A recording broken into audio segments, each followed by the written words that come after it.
Hi guys, good morning and welcome to Getahead Festival. My name is Darren, also known as Bodyweight D, and I'm going to be leading you through a bodyweight session this morning.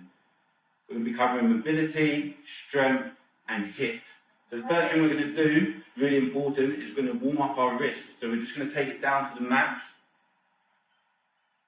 I'm going to place our shoulders directly above our wrists and we're going to rock back and forth nice and gently. I'm just going to spend a minute or so down here, just getting the wrist prepped for the work that we're about to do.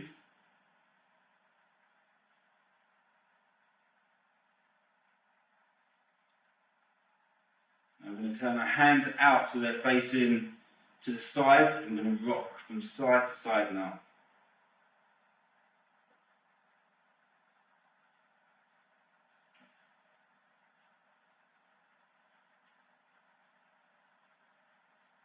And then the last one, fingers facing towards the body. This one might feel a little bit uncomfortable.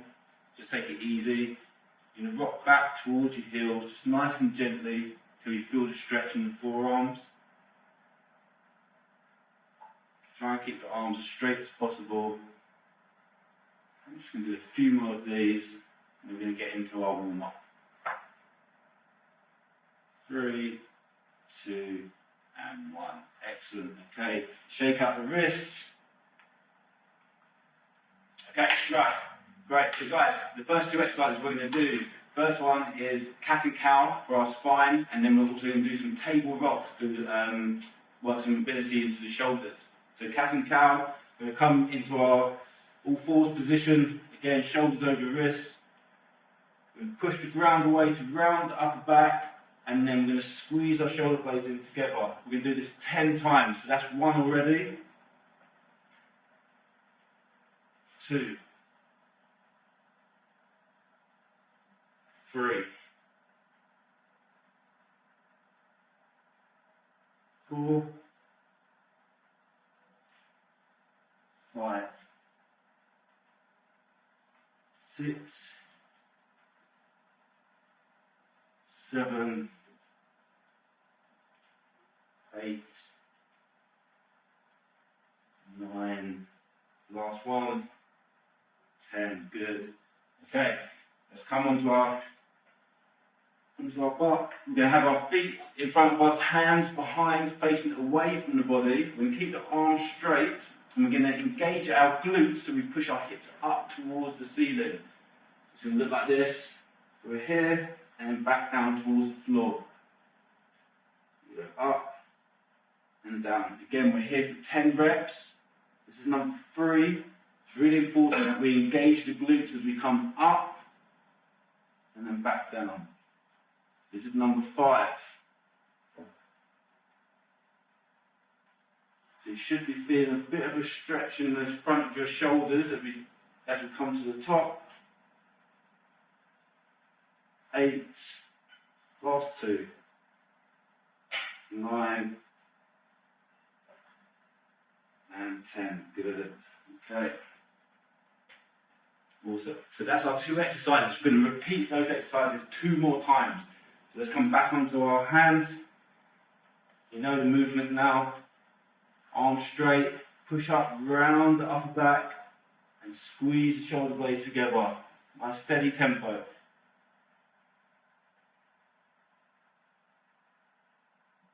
Giving the spine some love.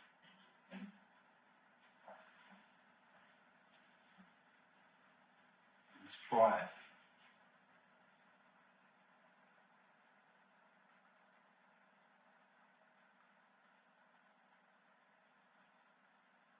Eight.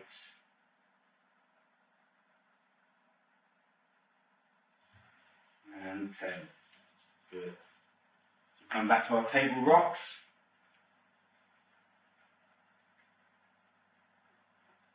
Okay, 10 reps. Let's go.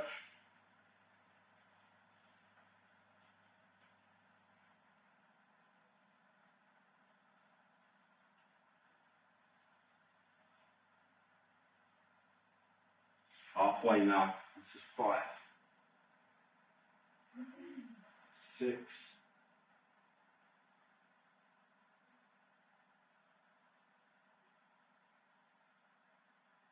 9.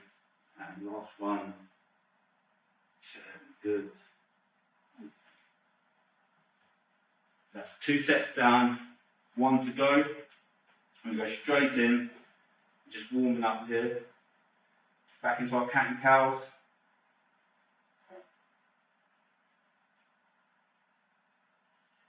2. 4.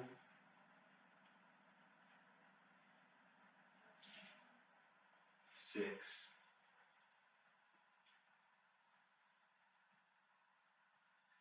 8.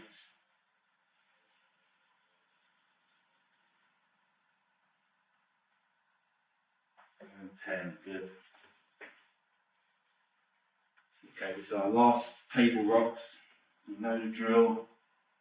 Engage the glutes, bring them up towards the ceiling.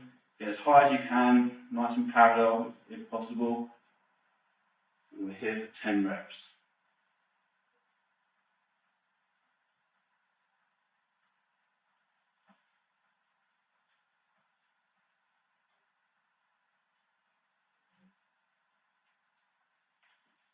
Seven,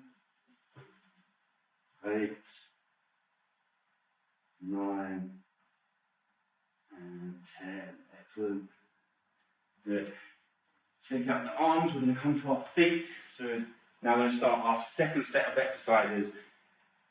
This time, first exercise is going to work a bit of hamstring flexibility with our pike pulses, and then we're going to do something that's called a spine wave. So, exercise number 1, pike pulses. We're going to stand, feet together. I want you to bend from the hip or forward fold. Let the arms lower down towards the floor, and we're just going to pulse, like so. Okay, we're going to do 50 reps. That's right, 5, 0. I will count out multiples of 10. We're going to go in 3, 2, 1. Let's do it.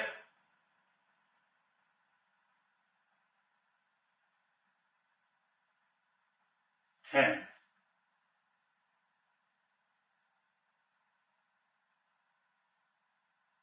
20.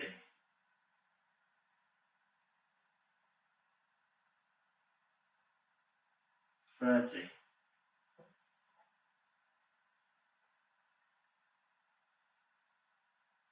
40.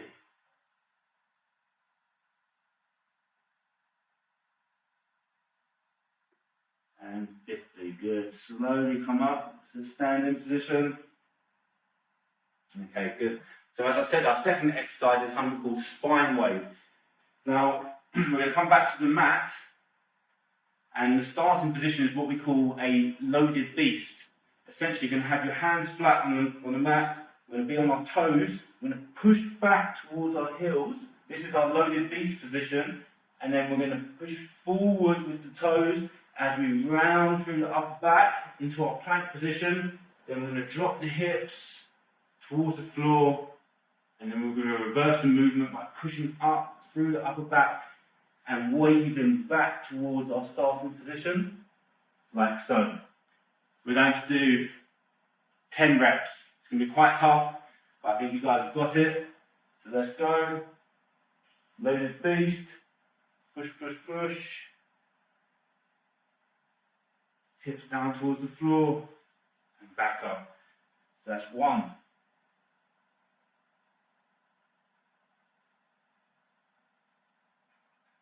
2.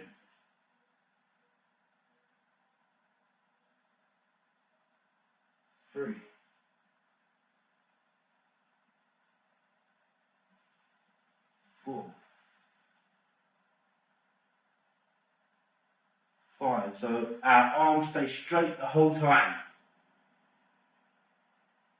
6.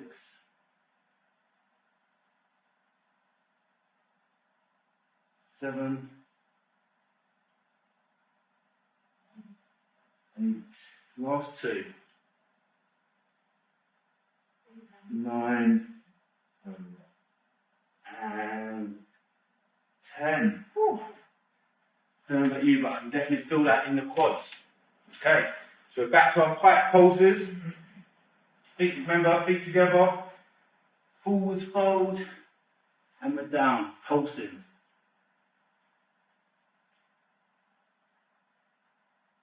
10.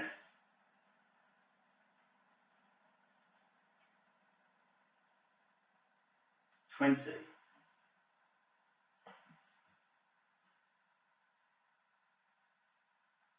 30.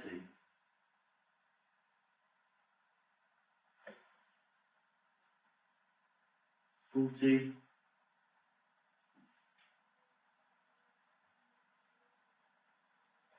And 50. Good. Slowly come back up. Ooh. Back to our spine waves. So remember, first position is our loaded beast. Okay, we're here for 10 reps. 3, 2, 1, let's go. Wave forward. Let the hips drop. Push back up through the upper back to our starting position.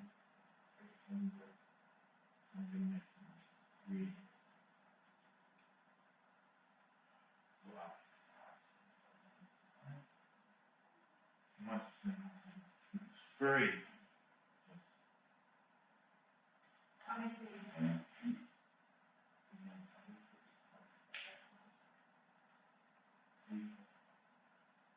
5.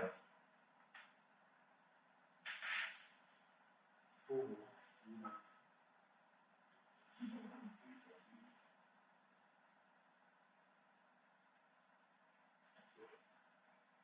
8. 2 to go.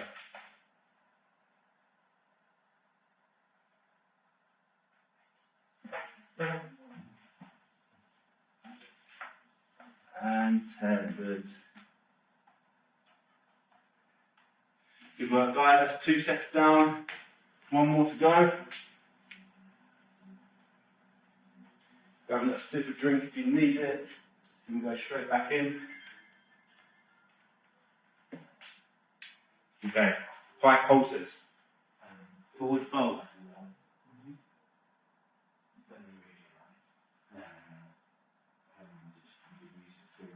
10.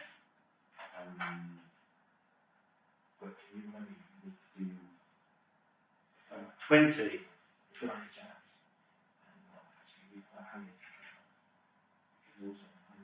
30.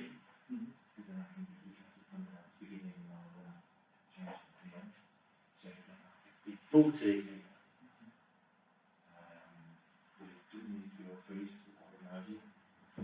And 50. Good. Slowly come back up. Shake it out. Okay, last set of spine waves. 10 reps. Loaded beast to start. Okay, that's it. Stopped. Okay, thank you. Movie recording has been stopped automatically. Phone's still there. 3.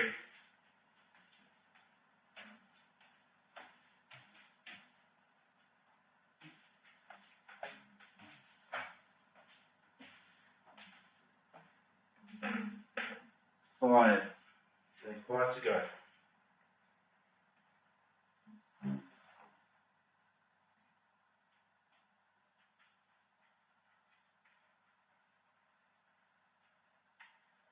8.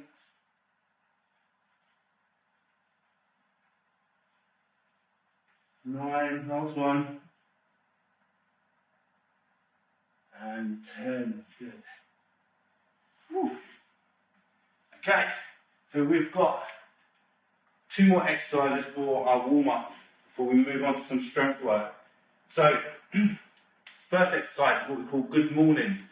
It's a hip mobility and hamstring exercise. Essentially, we're going to start with our feet straddled, probably like shoulder width apart.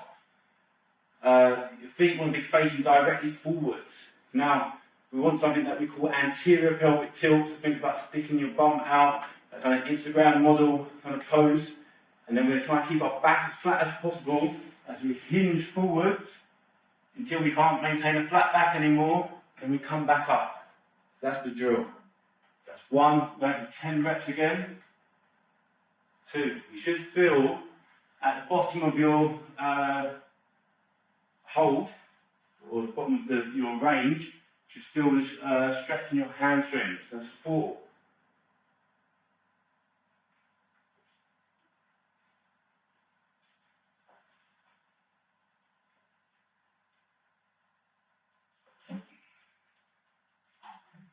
This is for 8.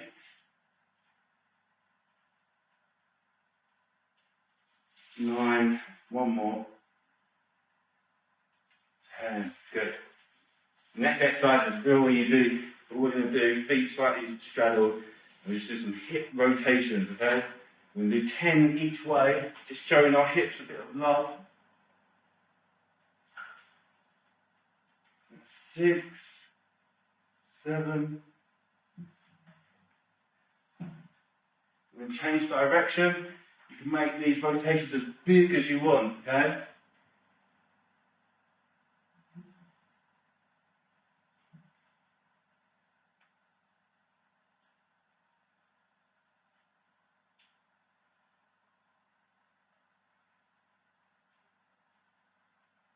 One more. And 10. Good. Okay. Back to our good mornings. Remember, feet straddled, legs straddled, feet facing forward, anterior pelvic tilt, down and up.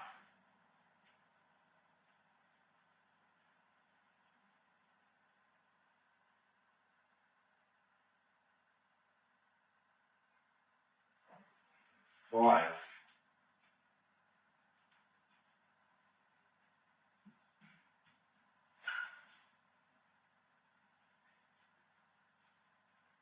9, 1 more. And 10, good. Okay, back to our hip rotations. I'm starting anti-clockwise first, but you can go either way as long as you do both sides or both rotations.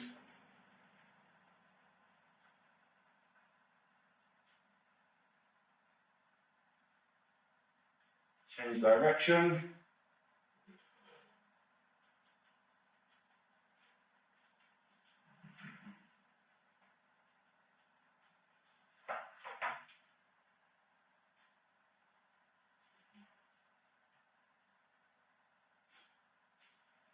Good.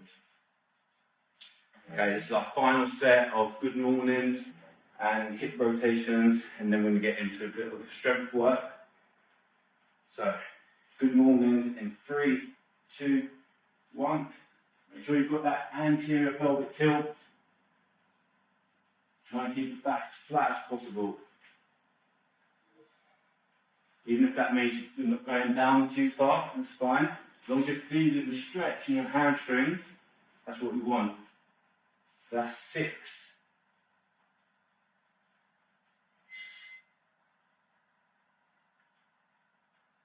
9 and 10, good. Okay, let's go for hip rotations.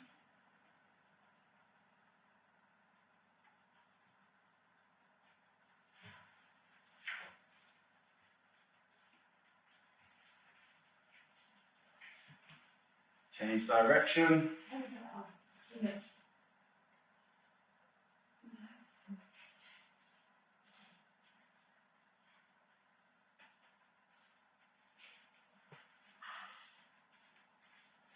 One more. And 10. Good. Good work, guys. So that's our warm-up completed. Okay, so we're going to move on to a little bit of strength work. So The first set of exercises that we have, we've got one that's going to work the lower body and the other that's going to work the upper body. So the first one is going to be our bridge raises, and then the second is going to be our push-ups. We're going to do each one again for 10 reps, keeping it nice and simple. So we're going to come onto our backs, like so. Feet are slightly apart, hands are by your sides, heads resting on the mat. We're going to engage our glutes and push our hips up towards the ceiling for 10 reps.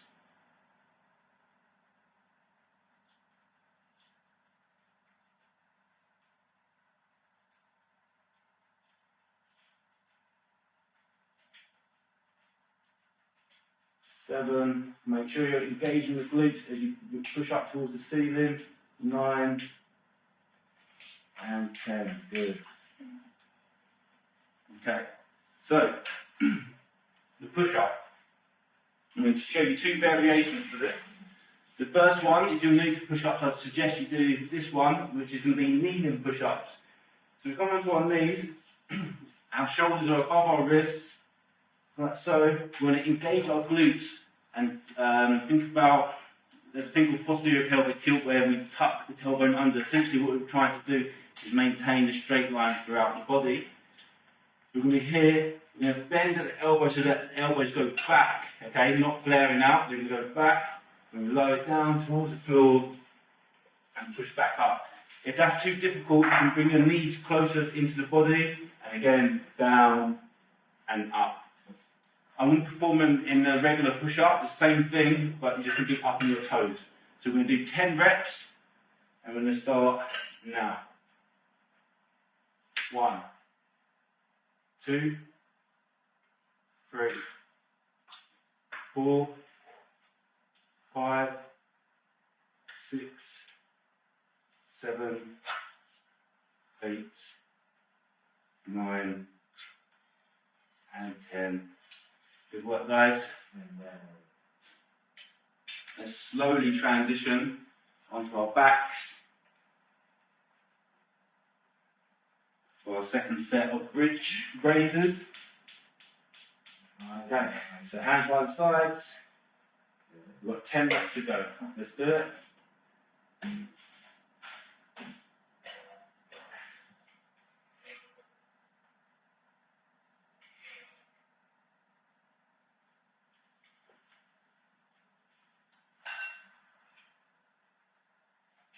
Eight and 10. Nice. Okay, we're going back to our push-ups. This set I'll demonstrate the kneeling push-ups for you. Nothing to do with me being tired and not wanting to do full push-ups. Okay, so we've got 10 reps. As I said, it's exactly the same for kneeling push-ups. It's just that we're on our knees opposed to our toes. 3. Yeah, doing the online, like online Zoom festival. 8 and 10. Woo! I'm definitely starting to feel that, so hopefully you guys are too. We've got one more set of each left. Right, another slow transition to our backs, taking the rest where we can get it. Okay, so we're going to go into our final set of bridge raises. Up and down. Squeeze the glutes as you raise your hips up towards the ceiling.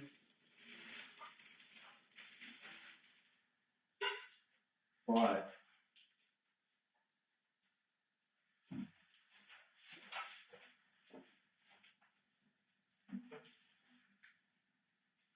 1 more. 10. Good.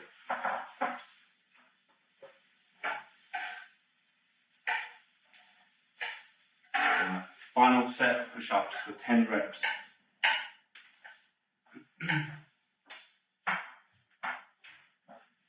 Okay, everyone ready? 3, 2, 1. Lower down, chest to floor, and back up. That's 2, 4, 6, 8, and 10.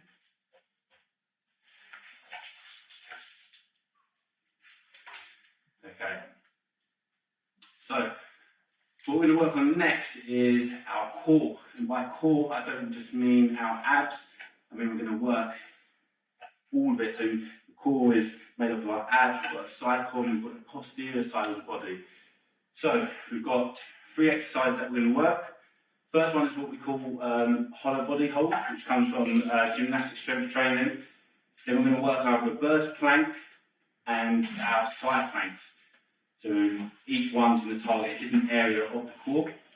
So exercise number 1 is a hollow body hold. Each exercise or hold, we're going to be there for 30 seconds. Hollow body hold.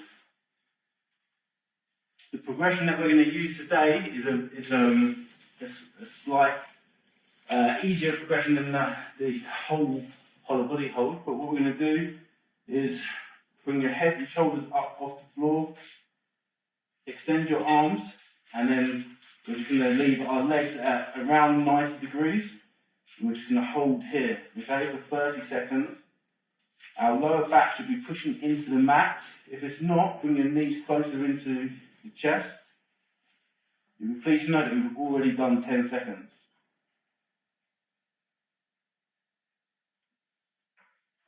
Okay, that's 20. We've got 10 seconds to go. So this is working our anterior core, so this is actually working your abs. A few more seconds. And rest, good. So, to work our posterior, we're going to do a reverse plank. So, our legs are extended, arms are straight, fingers facing away from the body. And we're going to engage our glutes, push our hips up towards the ceiling, and we're there for 30 seconds. We're going to go in 3, 2, and 1. Let's do it.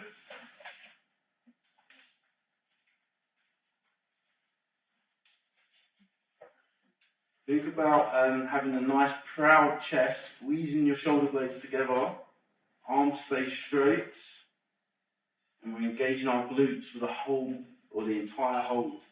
10 more seconds to go.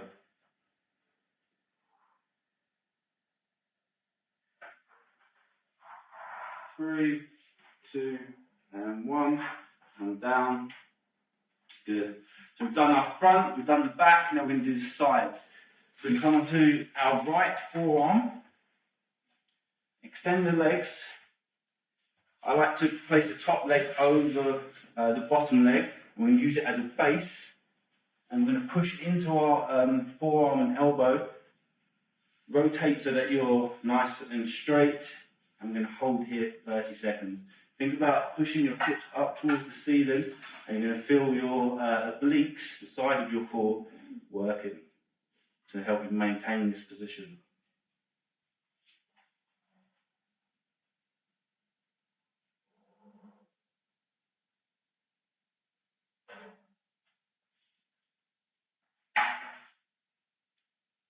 Three, 2, and 1.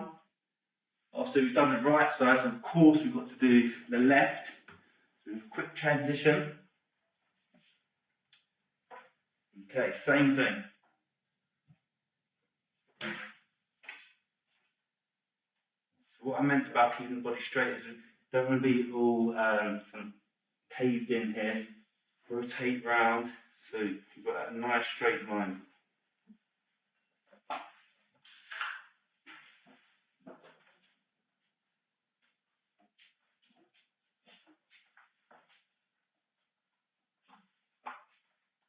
I have to give a shout out to my homies, my housemates, for trying to keep quiet whilst we're filming it. But guys, we're all in the same position, we're all quarantined, so we've got to do what we can do. I'm sure you're not expecting it to be studio perfect. And rest, good. Woo. Okay, so we've got, we're going to run through those 4 exercises one more time, so that means that we've accumulated 60 seconds in each of those positions, and that's, to be honest, that's pretty kind of sufficient for what we want to do today. So, we're going to go back to a whole body hold. So remember, head is off the floor, as are the shoulders, arms are extended, legs at 90 degrees, and we're holding. If this is too easy for some of you guys, extend the legs further, okay? Extend them all the way if you want. Just make sure that your lower back is pushing into the mat. As I said, if it starts to arch, you need to bring your legs or knees back in towards the body and hold there. You want to make sure that the emphasis is on the abs. If your back is curved, it's not going to be there. Okay, last 5 seconds.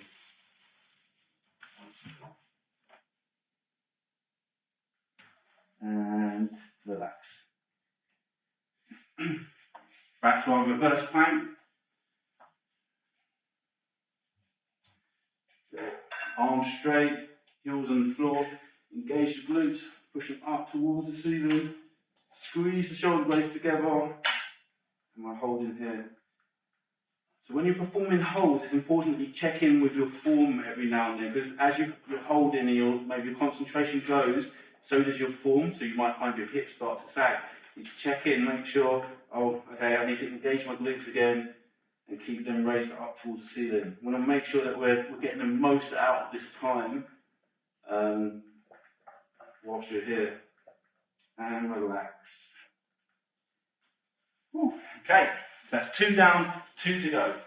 Forearm plank. 30 seconds start now.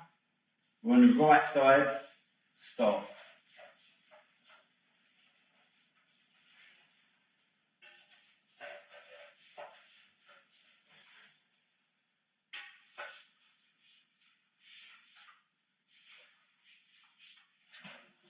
Ten seconds to go.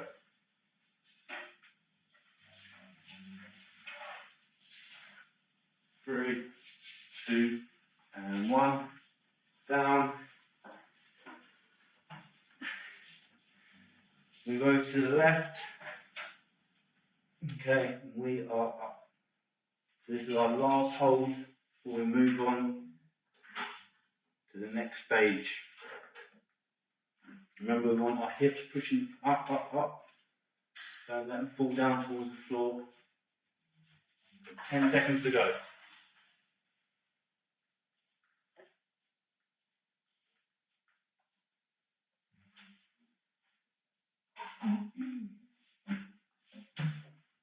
And relax. Okay. Whew. So we're going to move on now into some high intensity interval training, so HIIT training. The format that we're going to do is we've got 4 exercises and we're going to perform each one for 30 seconds and then we get a 30-second rest before we move on to the next exercise. Now, the purpose of HIIT training is to get your heart rate up. We're going to get a bit of a sweat on. So we're working at an intensity that is higher than what you would normally work. So you kind of want to give, at least kind of like 80% whilst you're working in these in the 30-second periods, because you're going to get a rest in between. So the exercises that we have, I'll run through and quickly demonstrate them, and then we're going to get into it. So the first one is our up and down plank. So we're here in our forearm plank. We're then going to go up into high plank and back down. So this is our up and down plank. That's going to be exercise number 1. Exercise number 2 is going to be our frog jump squat. Feet are hip width apart, shoulder width apart. Keep the chest nice and proud. Hands are down in between the legs as we squat down, touch the floor, and then we're up. This is my nemesis. I hate this one. Okay, that's our frog jump squat. Then we'll do mountain climbers, which some of you might be familiar with. We start in our high plank position, and then we're going to bring the knees in towards the chest and hands. and then we're going to rotate, so we're here, like so. And then the last one is our jumping jacks, just on standing, we're just here. So there are 4 exercises. We're going to do each one 30 seconds, 30 seconds, 30 seconds on, 30 seconds off, and we've got 3 rounds of those. I've got a timer here. Have a quick sip of water before we get in.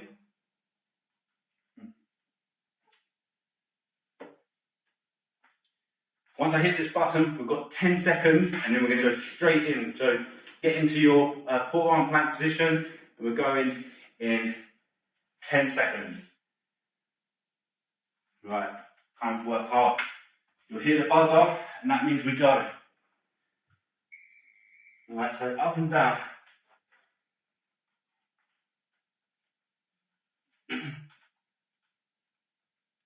So basically, what I've been suggesting is, he's not saying we have to be able to share something at all. It's just, is that feature we should be including in our list? Or is there anything we would want to share something at all? Let's discuss. Keep going, guys. Up and down. Woo.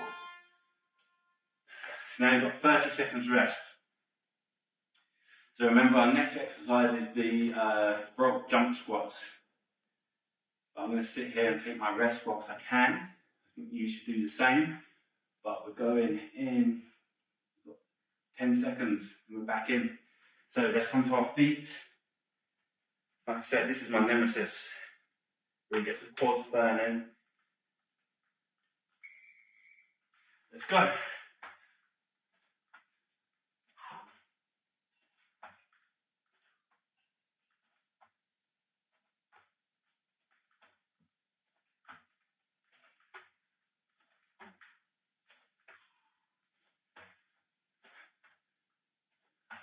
Ten seconds left. Keep working till the buzzer. Ooh, and relax.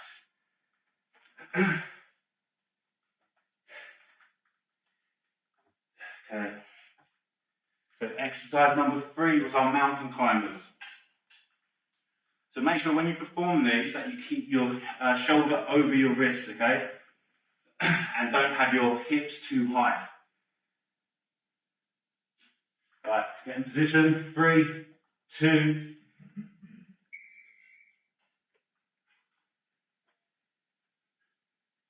So remember, we're working at a higher intensity than normal, but still with control and good quality. Keep arms straight. Pump those knees.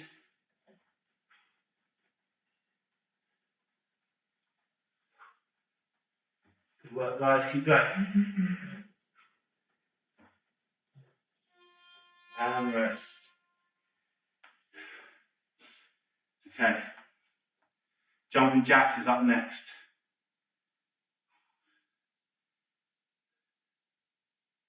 So if you need to grab a drink, grab it in between on your 30 seconds off period. But make sure you're back on the mat, ready to get going on the next set. Okay, we've got 5 more seconds. Jumping jacks. Let's go.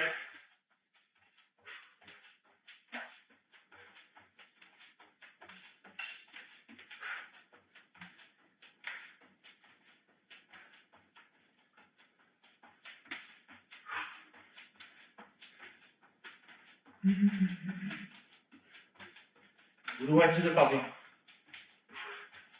5 seconds.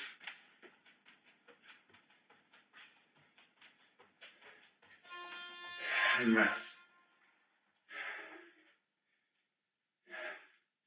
That's round 1 done.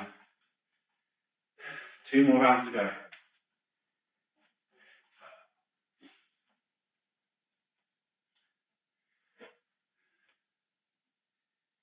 Okay, so back to our up and down plank. Yeah, works for me. 5. Good. If you're always leading with your right arm, like I am here, make sure that you do swap over maybe halfway. So we're halfway now, maybe lean to the left.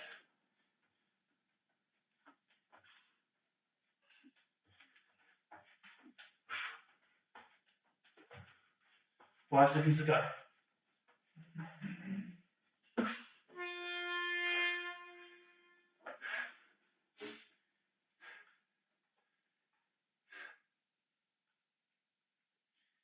Okay, so frog jump squats next. I might sit this one out, let you guys do it. No. We're all in this together.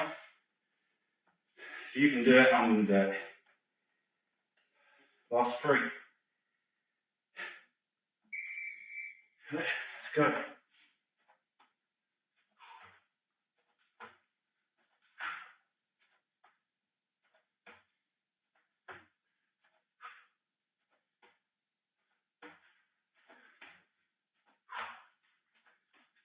Try not to worry about the time, just keep working until we hear that buzzer.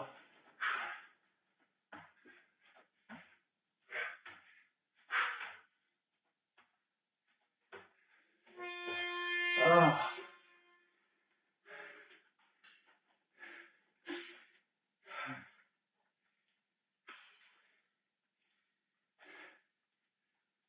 Okay. Back to the mat. Mountain climbers are up next. Good thing is we're halfway through this workout. Right.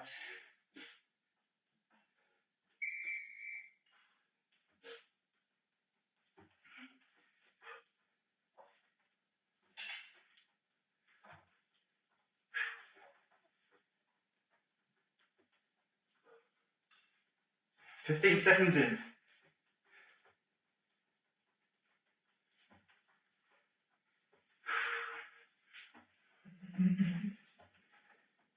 Almost there.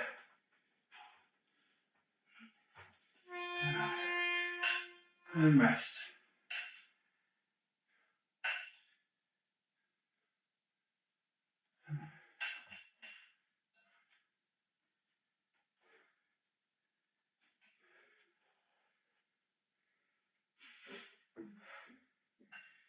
And 10 seconds. We've got our jumping jacks.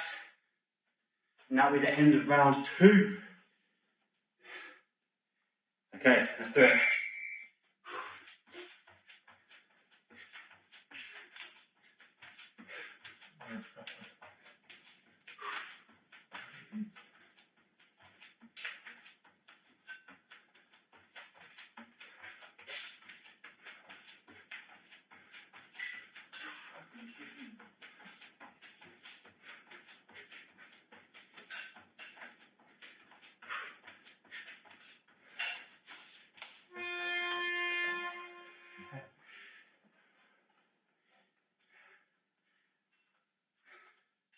Guys, excellent work. 2 rounds down, 1 to go. Which means that's only 2 minutes work, because you get 30 seconds off in between, so just two more minutes of work, guys. Okay, up and down plank.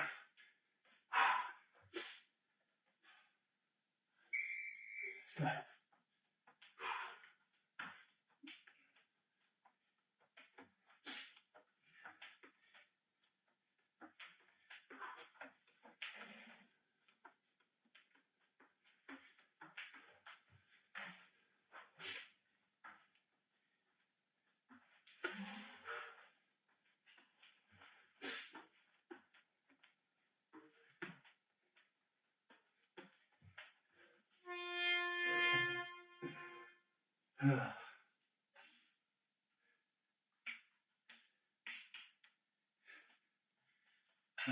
Frog jump squat, my little friend.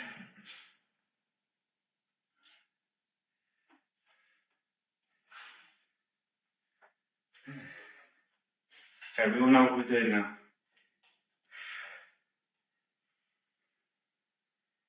Now get ready.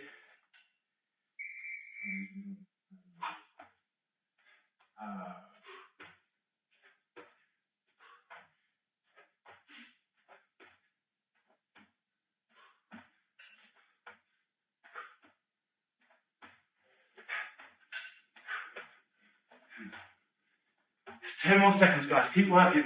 Don't stop.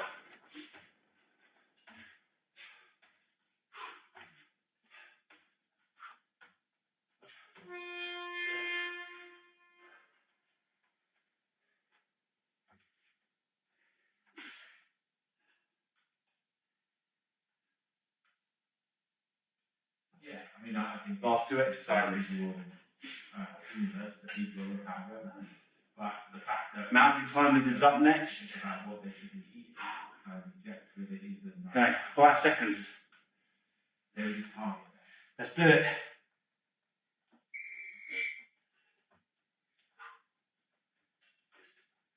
That's it. Keep those knees pumping. Nice and high.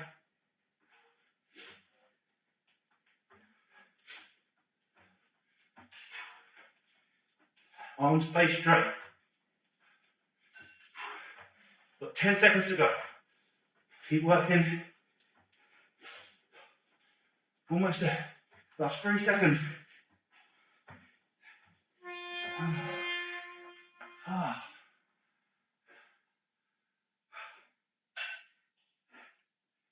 Good.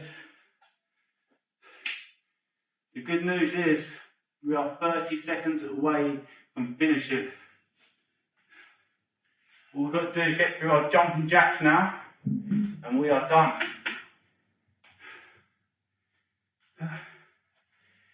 Okay, almost there. Last 30 seconds. Let's go. Finish strong. Give it whatever you've got.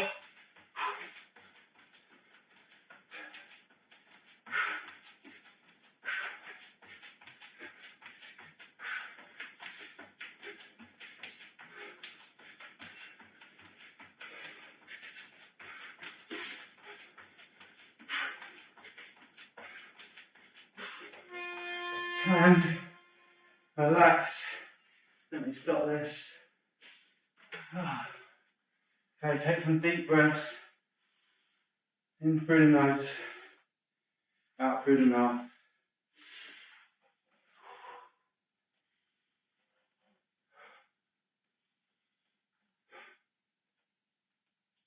Guys, awesome effort. Great start to the day and to Getahead Festival.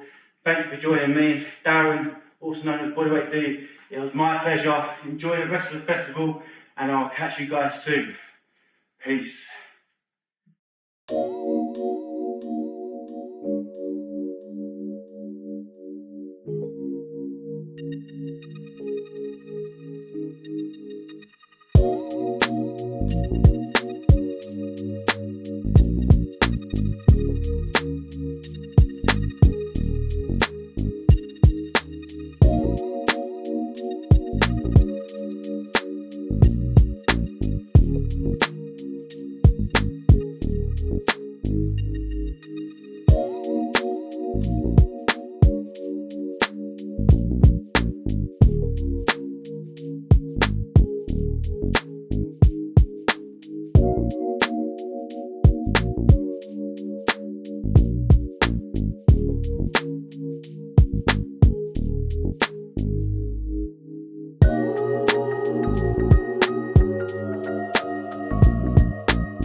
Hi everyone, I'm Lynnie's Brothers. I'm a registered nutritionist. I'm a women's health, hormone, and menstrual cycle coach and a yoga teacher.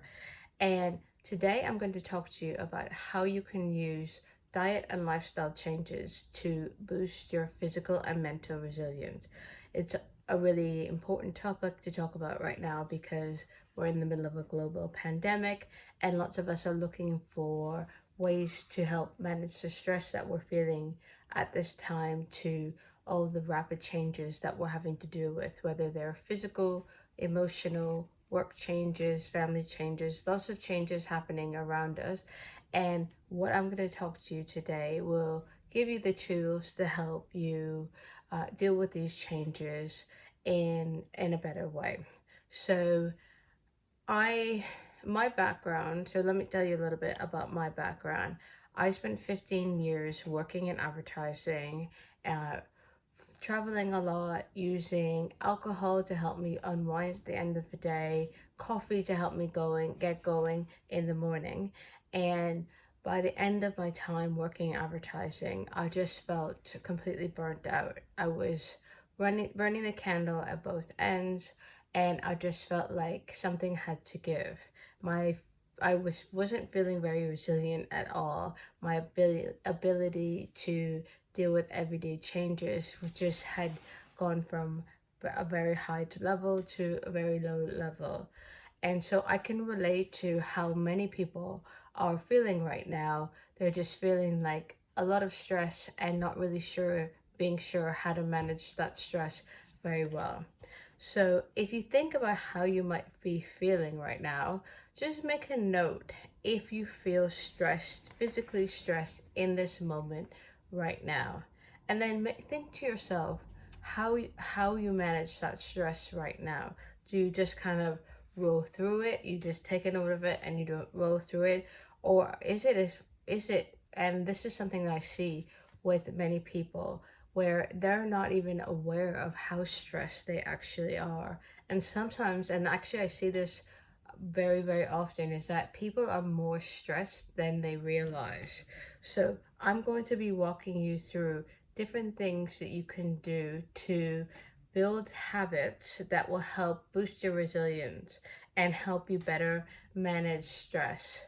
Because if we think about modern life, so modern life, I know things are naturally slowing down a little bit right now because we're forced to be at home, but before this, so BC, before coronavirus, modern life naturally, through this pace that we were living, naturally reduced our resilience, and it could make things feel a lot harder than they needed to be. So if you think about sleep, a lot of us were running on empty. We're running on not very much sleep, maybe 5 hours sleep, 6 hours sleep.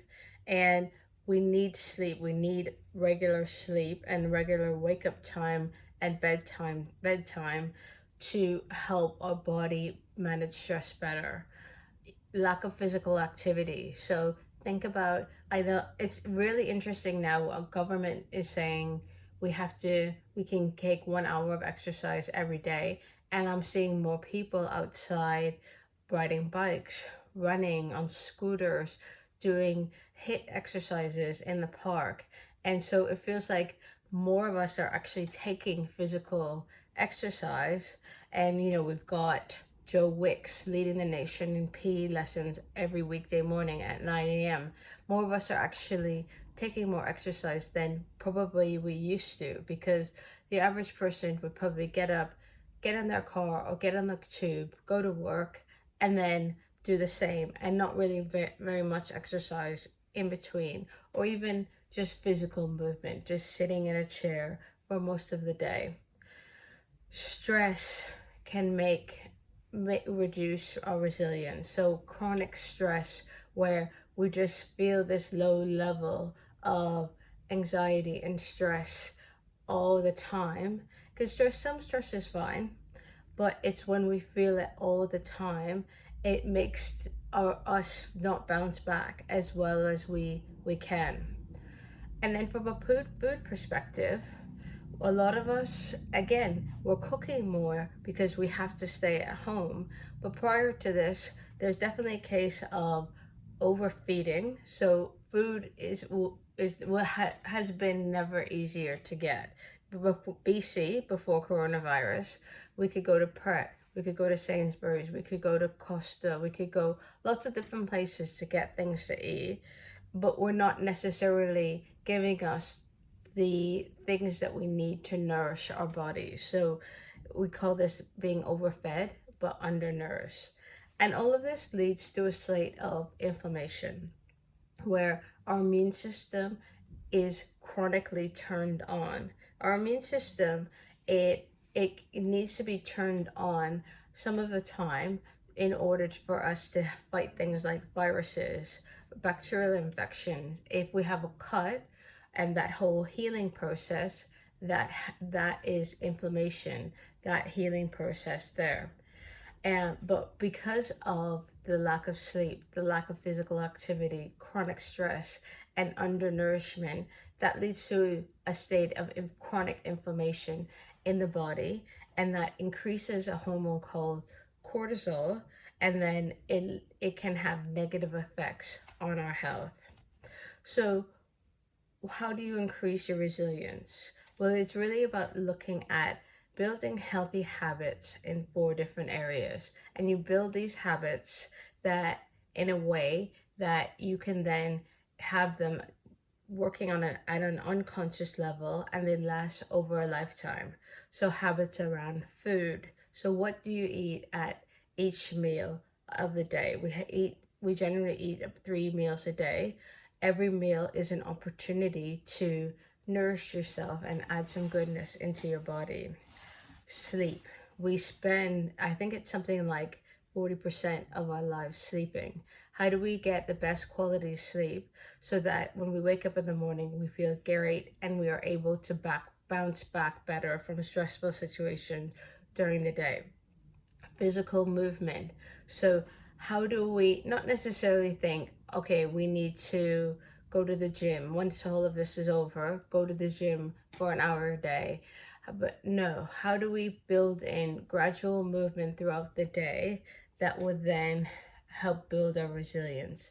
And finally, what are the tools that you can use on a day-to-day basis that will help you manage ongoing stress better? So 4 different areas that we're going to be looking at in this talk. So if you going back to the idea of habits, 40 to 45% of what we do every day is based on habit. When I first heard this statistic, I was really surprised. But if you think about it and you think about what you do on an average day, a lot of that, the activity is kind of you do subconsciously. So think about you wake up. What do you do next? Most of us maybe go to the loo or brush our teeth or pick up our phones, and then we do one thing and then do the next thing automatically. Even your route to work, that is based on habit. So it's when you want to have a new habit or ingrain a new habit, the best time to do it is actually when you have something new happening in your life. So if you think about when you start a new job, you have to think actively, very consciously about that new route to work because you haven't done it before and it's not, those neural pathways haven't been laid down in your brain. So that you have to think very consciously. And if you want to add in a new habit alongside that, that's the best time to do it, because when you have to really think actively about a habit or something that you have to do every day. Same with when we go on holiday. We have to think, all of our routines are upended and we have to think, okay, well, where am I going to get food? Where am I going to have breakfast, lunch, dinner? And that's a great time to start a new habit because all of your routines have changed and you can create a new one. So if you want to build in a habit of running, well, you can do that on holiday and think, okay, I'm going to have breakfast and then wear my running kit and then go for a run afterwards. Just an example. So if you think about the time that it takes to build a habit, there is a kind of rule of thumb, and this varies depending on the habit and what it actually, how long you've been doing it, or the habit that you want to change or break. But this is a nice way to think about it. So it takes 3 weeks to break a habit. And obviously something like smoking can take a lot longer. But if it's something like having a piece of chocolate or a bar of chocolate every day after dinner, it can take up to about 3 weeks to break that habit. It takes 6 weeks, about 6 weeks to create a new habit. And then it takes about 36 weeks. So about, I think something that's 8 months, just in the 8-9 months for that habit to be totally ingrained, like on a subconscious level. So just a broad rule of thumb, these will vary depending on the habit, depending on how long you've been doing it, and the ease of creating that new habit. But it's just a really interesting way of thinking about habits. So when we want to create a new habit, it's really important to start with a good foundation. You're not trying to do everything at once. So if you think like after Christmas, everyone starts thinking about their New Year's resolutions and they build a whole list of things that they want to do in that new year. And I think on average around January 16th or January 20th, somewhere around that, the third week of January is when most New Year's resolutions are abandoned. And that's because people give themselves too much to do. So what I would encourage you to do throughout this talk is just think about one or maybe two things that you want to take away that you can then go away to build your healthy foundation. And then once you've got those one or two habits down pat, then you can build from there.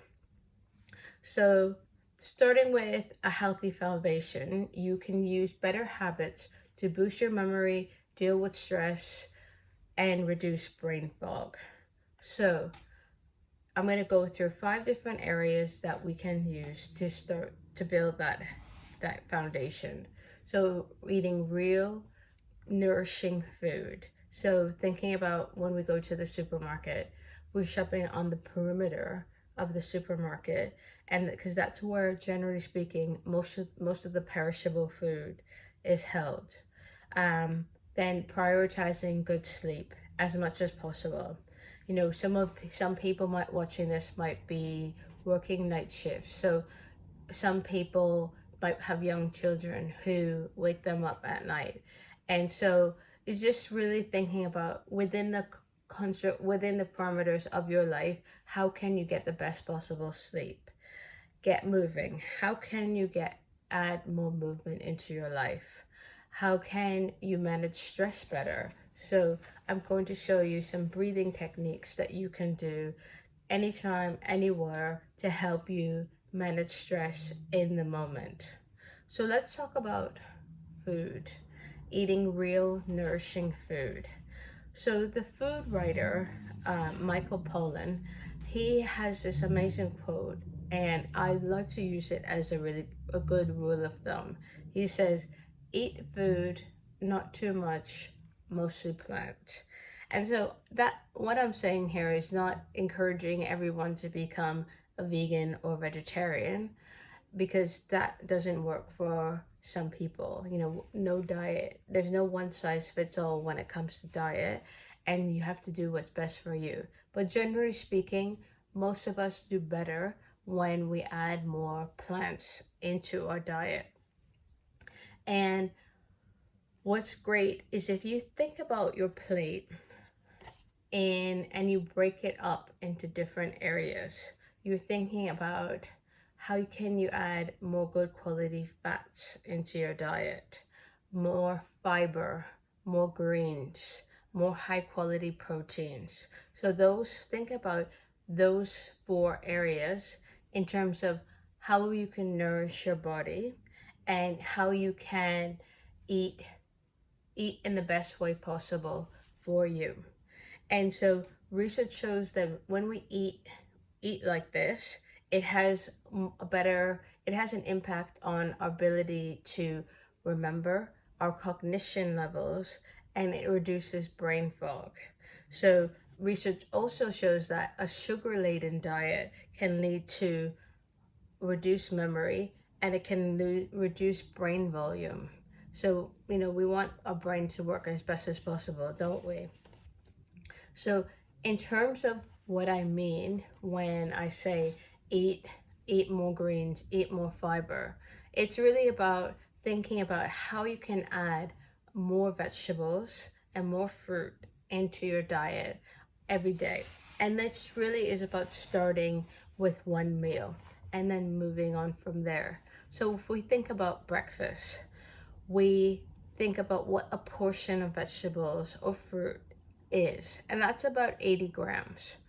80 grams for a lot of people, they think that doesn't really mean anything to me.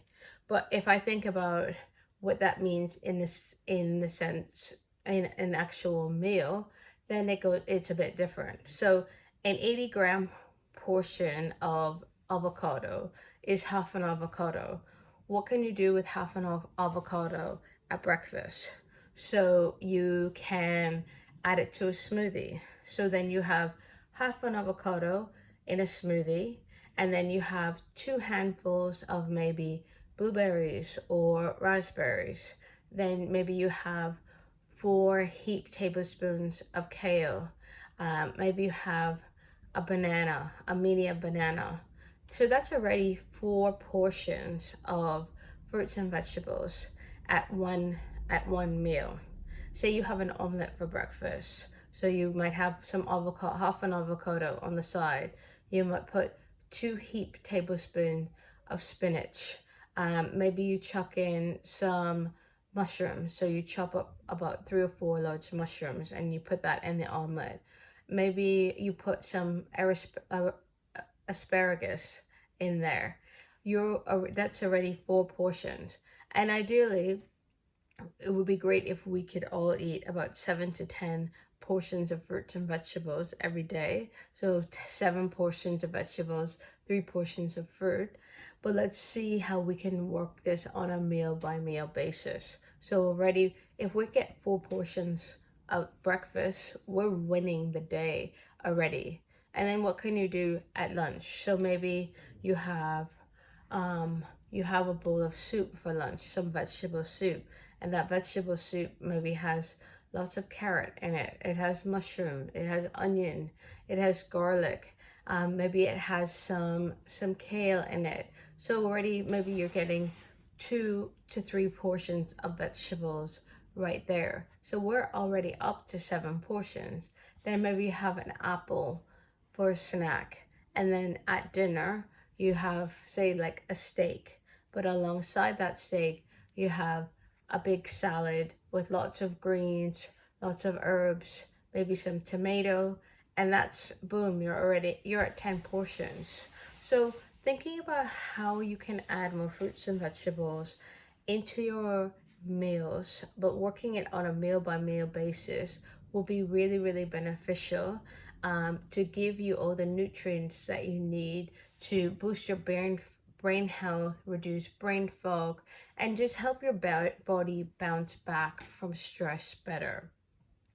So there are different veg foods that we can eat on a daily basis that work really well to help reduce the inflammation. Remember that word I talked about earlier, inflammation? So if we can use food to reduce inflammation, reduce stress, and help our brain and our immune system work better. So, for example, extra virgin olive oil. That's a brilliant food to cook with. And it contains some plant compounds, and it stimulates our body's repair function, and it helps protect our brains from decline. I talked about berries. Berries, they contain antioxidants like flavonoids and anthocyanins, and they lower inflammation and they reduce memory loss. So really think about how maybe you snack on berries, and that's really nice. Turmeric. So turmeric is an amazing herb, and it's typically used in Indian cooking, but it has amazing anti-inflammatory functions through a compound in it called curcumin. And curcumin is a really potent antioxidant and acts as a anti-inflammatory. And what it does is that it can help the brain work better, and it helps the immune system work much better. So that's really good when we think about what we're dealing with right now on a kind of global level with the pandemic. I talked about avocado. So avocado is a really great source of healthy fats, vitamin E, which is a really powerful anti-inflammatory antioxidant, and it contains a lot of fiber, which helps support our gut health. So I'm going to talk about gut health in a little bit, but just keep in mind avocado. Then we have foods like oily fish. So when you think about oily fish, think about the acronym SMASH. So salmon, mackerel, anchovies, sardines, haddock, and herring. And so think about those types of fish, wild fish, and they're amazing for helping to reduce inflammation and support the immune system, because they've got these fatty acids in them called EPA and DHA, and these help maintain healthy brain cells, and they help reduce inflammation.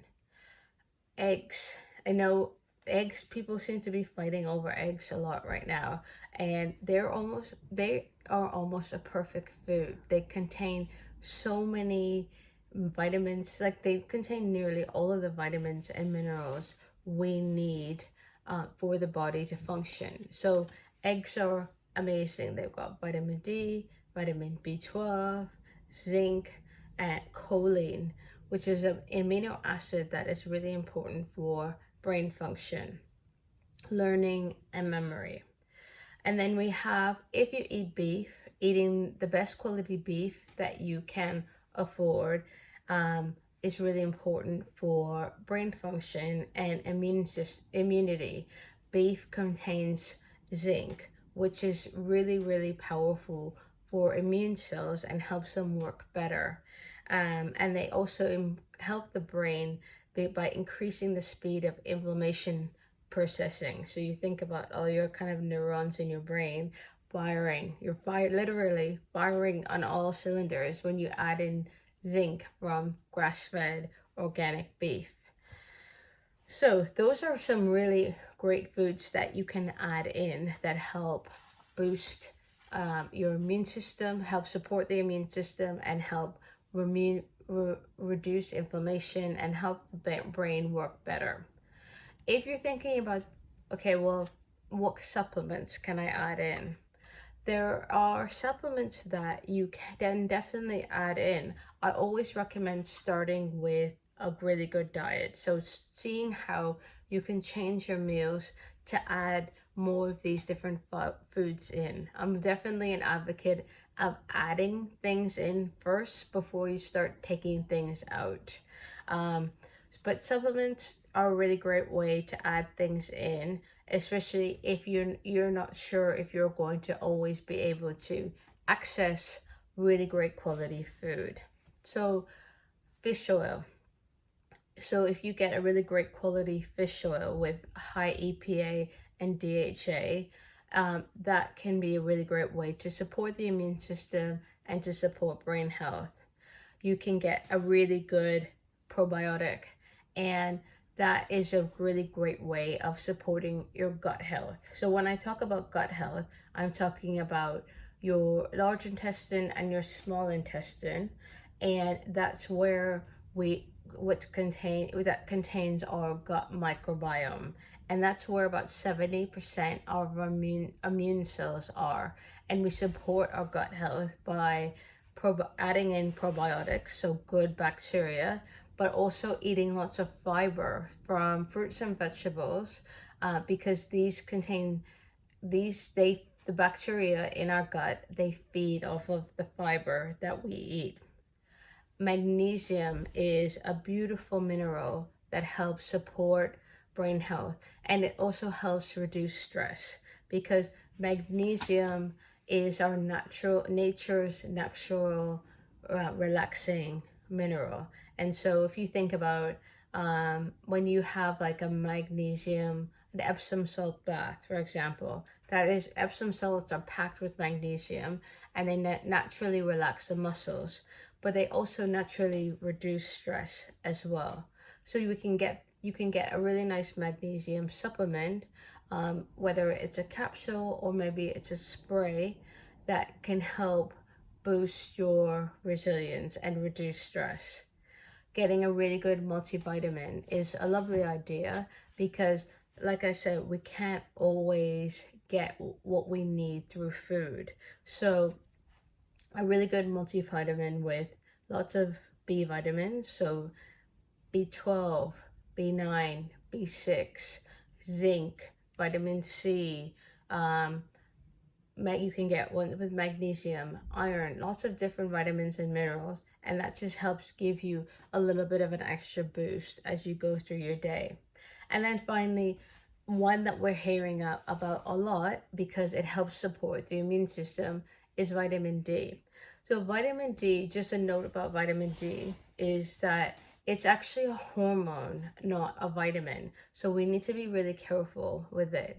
I always recommend that people get their vitamin D levels checked before they start taking it, because just like you can have too little vitamin D, and when you have too little vitamin D, you get really tired, your immune system can be quite weak, your ability to bounce back is reduced. You can also have too much vitamin D, and that also has negative effects. So take vitamin D, but if you can, get your levels checked first. So let's talk about gut health. Gut health is hugely important right now because, like I mentioned earlier, 70% of our immune cells are within our gut, our large intestine and our small intestine. And the foods that we eat have a huge effect on supporting our gut health and our immune system. Also important to think about in the context of our gut is that most of the serotonin, our happy hormone, is in the gut. So when we feed our gut health, we support our gut health, we also support serotonin production, and then that serotonin goes to the brain and it boosts our resilience and it boosts our ability to bounce back. So in terms of the different foods that you can eat to support your gut health, so we talked about fiber. So fiber from fruits, from vegetables, also fiber from things like brown rice, brown pasta, quinoa, couscous. Those are really great ways of adding in fiber into your diet. You can also add in what we call prebiotic foods, and these foods with loads of fiber that can help feed these bacteria in our gut. So onions, garlic, artichokes, leeks, Jerusalem artichokes, those are all amazing prebiotic foods. Then you can get what we call probiotic foods. So these are foods and drinks actually with a lot of good bacteria within them. So things like kombucha, which is an amazing fermented tea that's lovely for supporting your gut health. Kefir, sauerkraut, kimchi, kvass, those are all fermented foods and drinks that are beautiful for supporting gut health, and they're actually more and more common in the UK now. So definitely check them out. You can get kombucha in Sainsbury's now, in Tesco. So next time you go in, have a look and try it and see what you think. Then really thinking about things, I've talked a lot about foods that you can add in. Now I really want you to think about maybe things that you can be more mindful about. So sugar, booze, drugs, these are all different foods and different ways that we use to cope with stress. And sometimes we use these in a way that aren't very mindful and they're very habit forming. So really what I would encourage you to do is start to think about how you're using sugar. I know right now a lot of people are really leaning on sugary foods to help them reduce stress and to help them cope with everything that's going on in the country. You know, things are changing so quickly and it's a lot for people to take. So they're holding on to sugar to help them cope. But really think about how you're using sugar. Is it a habit? Are you using it to fulfill an emotional need? And just ask yourself, is this something that you think is beneficial for you? Same with alcohol. So look at how you're drinking and they really think, how do we feel in the morning? When do you start drinking during the day? We're all at home at the moment. And so it can be kind of easy to think, oh, well, midday, maybe I'll have a beer in the garden, or maybe I'll have wine with dinner, and then you just carry on from there. And then we start to form habits that aren't necessarily beneficial for us in the long run. Alcohol sugar, drugs, street drugs have a really negative effect on our resilience and our ability to bounce back. They feel really good in the moment, but on the long term, they make us less resilient. So just look at how you're using these things and ask yourself, is this something that you feel is beneficial for you? And then start to look at how you can gradually change your activity in these around these three things. So let's move on to sleep. Sleep is hugely important, and so many of us we actually skimp on sleep. And it's interesting when I talk about what the definition of sleep deprivation is, people are really surprised. So people think sleep deprivation is having less than 3-4 hours of sleep a night. Is actually having less than 6 hours of sleep a night. If we have that on an ongoing basis, we will be classed as sleep deprived. And so our bodies love a rhythm. They love to know that we're going to wake up at the same time every day and go to bed around the same time every day. And so it loves that routine, and our bodies love knowing what's coming up next. Our bodies and our brain.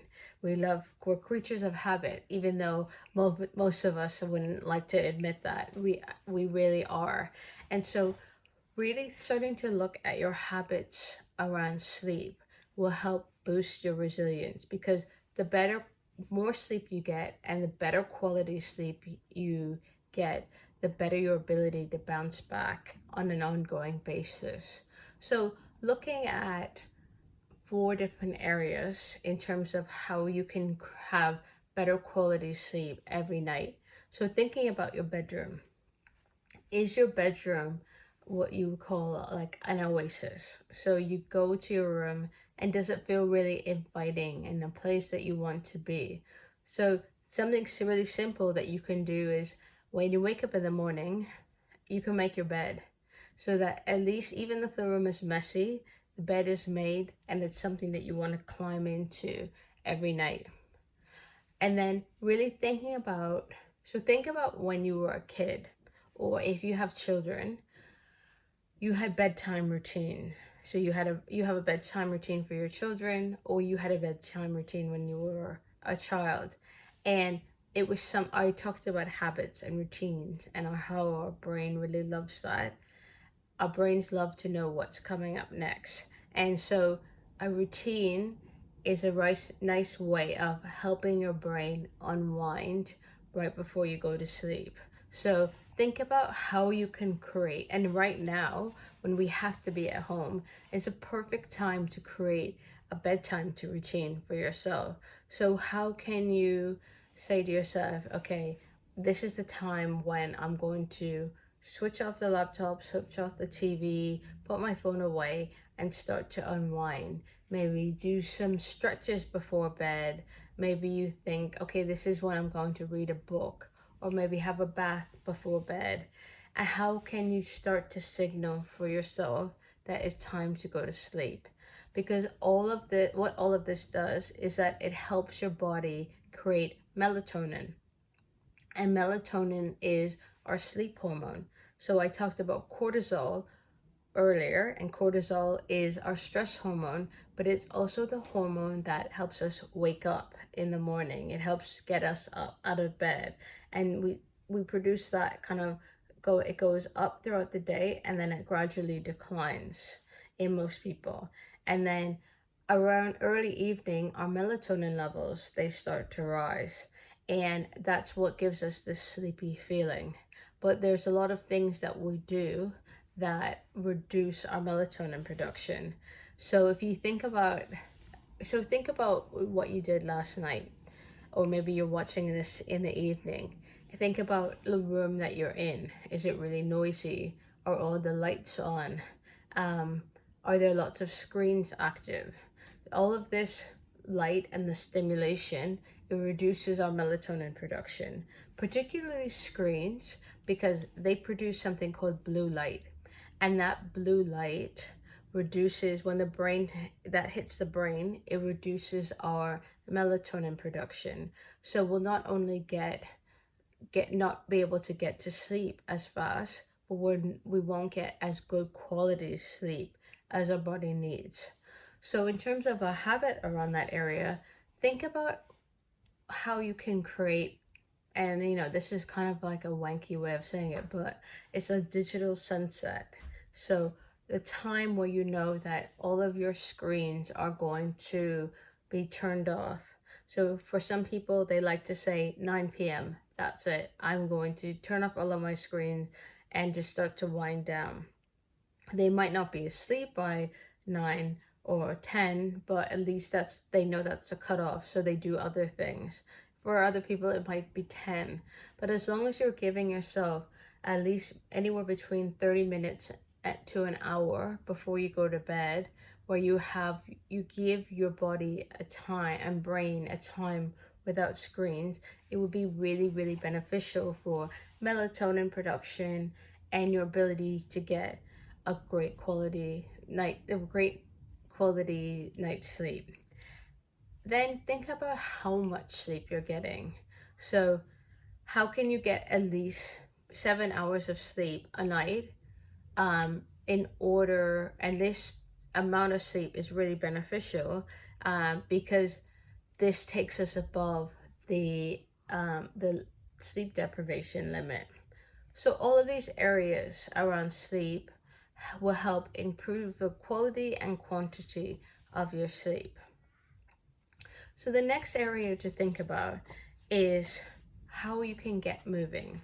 So now the government is saying we can have 1 hour of exercise a day. And so more of us are walking, we're biking, we're running, we're doing HIIT in the park. And all of that is brilliant because we're creating these amazing habits that we can then take on into our life AC after coronavirus. So if you're struggling now, really think about what you can do on an everyday basis. So I always encourage people to start small. So take the stairs. So if you live in a building with a lift, could you take the stairs to your apartment? Could you use the stairs in your house as a way of as a form of exercise? So could you run up and down the stairs in your house? Could you just add in small ways of getting more movement into your day? Could you do something every day? So what's brilliant about Joe Wicks, and I mentioned him earlier, is that every weekday he has 30-minute PE lessons on his YouTube channel. And so we've started to create this habit as a nation of doing 30 minutes of HIIT every morning. So every day, and on the weekends, you find something else to do. Every day you're doing something, some little movement that helps get your body going. And then making it fun, making it something that you can look forward to. So now we're doing, there's lots of different options that you can do. So you can take exercise classes via Instagram Live. Lots of teachers are offering lessons via Zoom. So if you've always wanted to do exercise with a particular teacher, now's your chance. You don't have to go all the way to a studio. You can access them really easily via Facebook, via Zoom, via Instagram. And that's really fun if you're doing it, if you know that you're doing with friends as well. And then there's this idea of doing little and often. So I talked earlier about us not needing that we have to, after coronavirus, feeling like we have to go to the gym every single day. It's about, studies show that it's better actually if we're getting up and moving at least once an hour. So I use an Apple Watch, and every hour it gives me a prompt to get up and move around, because our bodies really respond well to constant movement. And then really moving on to how we manage stress. A lot of us are more stressed than we realize, and breathing is a wonderful way of helping us manage stress and manage stress in the moment rather than thinking about something that we have to do at the end of the day or at the beginning of the day, or having to do meditation or mindfulness, which may not work for everyone. It can be too much for people just to think about sitting down and doing this for 10 minutes. But breathing is a really great way of starting to access this sense of calm and this sense of shifting your nervous system from fight or flight. So this sympathetic nervous system that when we're in this space, we produce more cortisol, and then we could become more stress. And then when we breathe and we use deep breathing, we shift into this calm, rest and digest part of our nervous system. It's called the parasympathetic nervous system, and this helps us calm and reduce cortisol levels. So this is a breathing exercise that you can do anytime, anywhere. So you can sit in a chair, on a sofa, with your feet flat on the ground, and your hands, they can be on your lap, face down or face up. Take an inhale through your nose, and then sigh it out. And now take 4 breaths in through your nose, and then 4 breaths out through your nose. Inhale for 4. Exhale for 4. Inhale. Exhale. One more. Inhale. Exhale. That's something you could do anytime, anywhere. No one needs to know what you're doing. Here's one more breathing exercise, and this is something that actually Navy SEALs use in the US to help shift their nervous system when they're in a really kind of dramatic, maybe they're about to do a raid or something like that. They use this as a quick way to get out of this active stress state to a calmer place that will help increase their focus. It's called box breathing. So if you visualize a box while we're doing this, this will help it stick into your mind. So inhale for 4, hold, exhale for 4, hold, inhale for 4, hold, exhale for 4, hold. So you see that box movement. Beautiful way. And this is something, if you have kids, you can teach them that. And it's a really nice way of calming kids down and calming yourself down. And you can use that anytime, anywhere. So in a nutshell, what I've talked through today are 4 different areas where you can, if you look at how you can build habits in these areas, if you choose 1 or 2 things, these will help increase your resilience, help reduce your stress, support your immune system, and help support your brain health. So eat real nourishing food, move your body for at least 30 minutes a day, prioritize getting a really great night's sleep, and take a deep breath. If you have any questions, you can email me on Lenise, LENISE, at eatlovemove.com. I'm at eatlovemove on Instagram and Twitter. So come and find me, ask me any questions, and I'd love to hear from you. Have a great day, afternoon, evening.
hi guys, welcome to the Getahead Virtual Festival. Thanks for having me. My name is Chevy Ruff, and I'm a wellbeing and performance coach who is going to do his best today to keep his nerves at bay. Like a lot of us, I'm in a very unnatural environment, doing things in a very unnatural way at the moment. So I hope I can bring those nerves down and lean into them a little bit, and my energy can kind of balance out for the next half an hour for you. But just give me a couple of minutes. We are going to be talking about how to manage energy, focus, and find us some clear and critical thinking for the road ahead. I think it's the same thing. I don't know if I need to work on that title a little bit more. And I'm super excited to do that with the Getahead guys. Look at this production value right here.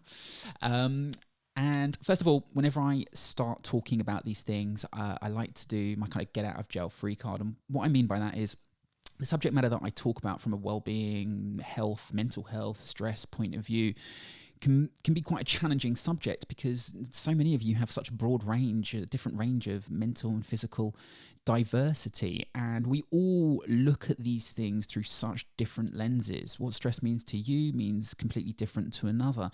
Some people have a positive relationship with their mental health. Some people are challenged by their health mentally. So it can be such a daunting subject to speak to people about. And usually when I'm in a room, I can read the room and I can kind of communicate via body language and connect with people.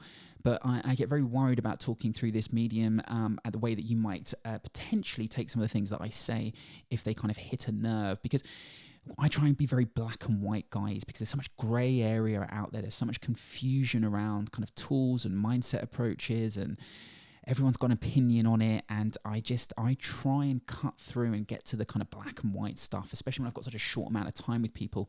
And that's just really helping people understand, like, look, this is kind of some stuff that you need to know, and this is what you can take away and put into your life today to help you influence your energy for tomorrow. So if there is anything that I say that potentially triggers you or causes you some unease, or you just don't agree with, and I kind of excitedly or anxiously rush past a subject and I'm not clear on something, or I just say something very direct, please do reach out to me, and I will always happily jump on a Zoom or a FaceTime to you and give you a little bit more context, give you a little bit more grey area, or potentially even apologise. Maybe I do say something in the wrong way, and on reflection I probably shouldn't have said that, but I'm human like all of us and learning as I go. So please do reach out. But hopefully I should be able to keep us in the lines, and all should be good. Keep us in the lines. This is going to happen this whole next half an hour of your life. So that's my get out of jail free card. And I actually also have one other thing, which is reasons that you should be skeptical of me. And I think this is really important because, you know, ultimately I'm walking into a room trying to sell you a new way of thinking, selling you a new way up the mountain over the next half an hour. And I think you need to be really skeptical of people that are doing that, you know, definitely within the well-being space, because here's the thing, better health, better well-being is not a short-term game. It's about how do you make 2 to 3% gains this year, and how does that build on next year and the year after that. It's not thinking about your well-being tomorrow, it's thinking about your well-being in a decade or in 20 years' time. The actions, the habits, the routines, the mindset you have now, how does that compound over time? So anyone who's trying to sell you a solution in half an hour, or sell you a new way of thinking in half an hour, you need to question, you need to challenge that. And like I said, I'm always open to questions and debates, and please do reach out. So I think that's one reason you need to be skeptical of someone like myself right now. The second reason you need to be skeptical is because I'm trying to sell you kombucha. Big shout out to Real Kombucha, Raw Flush flavour. Raw Flush? I don't know. Yeah. How's rhubarb? But I'm trying to sell you kombucha. Look at that product placement. Look at that. Awful. I'm trying to prime you. I'm trying to sell to you right now. I'm trying to hack your non-conscious mind. No, I'm only joking. Thank you very much, though, to the guys from Real. I mean, trying to get kombucha on lockdown is not easy. First world problems right there. But big shout out to them for supporting the Getahead guys. I know it's super, super appreciated. The final reason you should be skeptical of me is because I have no letters after my name. So depending on what you value, I'm not a PhD. I'm not a therapist. I'm not a psychologist. You know, I'm figuring this shit out as I'm going along, just like you guys are. I'm not a map maker. I'm a journeyman. So depending on what you value, I might not be the guy for you. Once again, feel free to challenge that and reach out and have a conversation with me. So reasons you should be skeptical. I think it's important to always have that conversation. I'm going to breathe. Okay. I'm not going to press stop, and we're not going to re-record this all again. Might have done that a couple of times. So quick background for me. give you a couple of minutes on who I am and what my experience is and why I'm sitting in front of you. So I suppose my journey started kind of 25 years ago. My household wasn't necessarily the happiest household. My old man left at the age of kind of like 12, 13. So a lot of abandonment issues run through me. And I left school at 16, 17, never really fitted in at school, never really got on with boys in the playground, didn't know how to play football. And I fell into the city at the age of 18, 19 and never really drank. And I remember the first time I went down the pub and, surrounded by all these older guys and I wanted to fit in. And then they said, what do you want to drink? And I said, orange juice. I stuck up for myself and they laughed at me and went, no, here's a pint of Stella. You'll learn to love it. So that was my relationship with alcohol. And that got quite bad for a while, but quite a long while. And what I found, though, is alcohol kind of led to drugs and cocaine. And what I loved about cocaine and alcohol is that they gave me superhero powers. They gave me an identity whenever I was down the pub. They were great tools to distract from the kind of pain that I was dealing with from kind of my younger years. But like I said, ultimately, they gave me an identity. I was the joker of the pack. I was the guy you could always rely on to have a good night out, to get you some gear. And it was quite a destructive relationship for well over 13, 14 years. Pow, you wasn't expecting that, was you? God, look, bringing the technology. Is any of the other coaches doing anything like this? No, don't think so. This guy, 5-star review. So things got quite bad. Look at this state of that. Flat caps. I might bring back flat caps. And things got quite bad. And I suppose I remember looking in the mirror at the age of 27. Looked worse than that. And what was looking back at me was death. And I realized I needed to move in a new direction. And I think just because you realize you need to move in a new direction doesn't mean you necessarily have the tools or capability to do that. And there was a lot of A/B testing, a lot of 2 steps forward, 10 steps back over the following years. And I got to about the age of 33 and I'd kind of finally made enough positive change to unlock the energy that I needed, the focus that I needed, the belief in myself that I needed to retrain as a personal trainer 5 years ago, 2015. And I specialized in running, dealing with runners, looking after runners. And within I think a year and a half of retraining, I got a call from the BBC. And the BBC said to me, would you like to take 10 people with mental health conditions to the London Marathon? So obviously imposter syndrome was running deep with me again. I was like, are you sure? Me? But I blagged it. I was like, yeah, sure, I can do that. No worries at all. And what followed was 6 months of filming, 140 hours of filming with some of the most wonderful human beings I've ever met. Yes, people, there are pictures as well, alert, to go along with this. The entertainment is coming through thick and fast. And yes, keep looking. That's our boy William, Kate, bit of Harry, bit of Knowlesy. Here we are again. Come on, I'm allowed to pull these pictures out. Come on. I haven't pulled them out in a while. I'm in isolation. Help me out. And, me and Knowlesy became besties. And so did me and Harry. Still haven't washed my right shoulder since. All jokes aside. But the reason I like to tell this story is because I kind of went from drug addict to kind of living my best life. The life that I'd always wanted to build within 2 years. It was an award-winning documentary. It was on BBC One. It was a big thing. And, my mum was proud of me. My family were proud of me. I'd met my beautiful wife as well. We were 3 months off of getting married. I'm pointing next door because she's in bed right now. Lazy. The important part of the story, because I built the perfect life, right? I built the life that I'd fought for. But on the airing of the second episode, at the peak of kind of this positivity, this kind of me being able to go like that to the world, saying, look, I'd gone from drug addict to all the people that thought I was a failure and a loser and so forth. I'd kind of like got to BBC One. And on the airing of the second episode, I took my first antidepressant pill. So at the peak, I was at my lowest. And it was really interesting. The antidepressants were great, for me at the time, because they acted like a trampoline. They helped me to see inside a room that I'd kind of been needing to look into. It kind of gives you that, right? It's a trampoline. Hey, here's how you can feel. Here's a life you could be living. Do you like my impression of a trampoline right now? This is awful. And it did that. It gave me a springboard. And through that, became very uncomfortable very quickly with continuing to use them, because actually, and I'll be really honest with you, like I was just about to get married.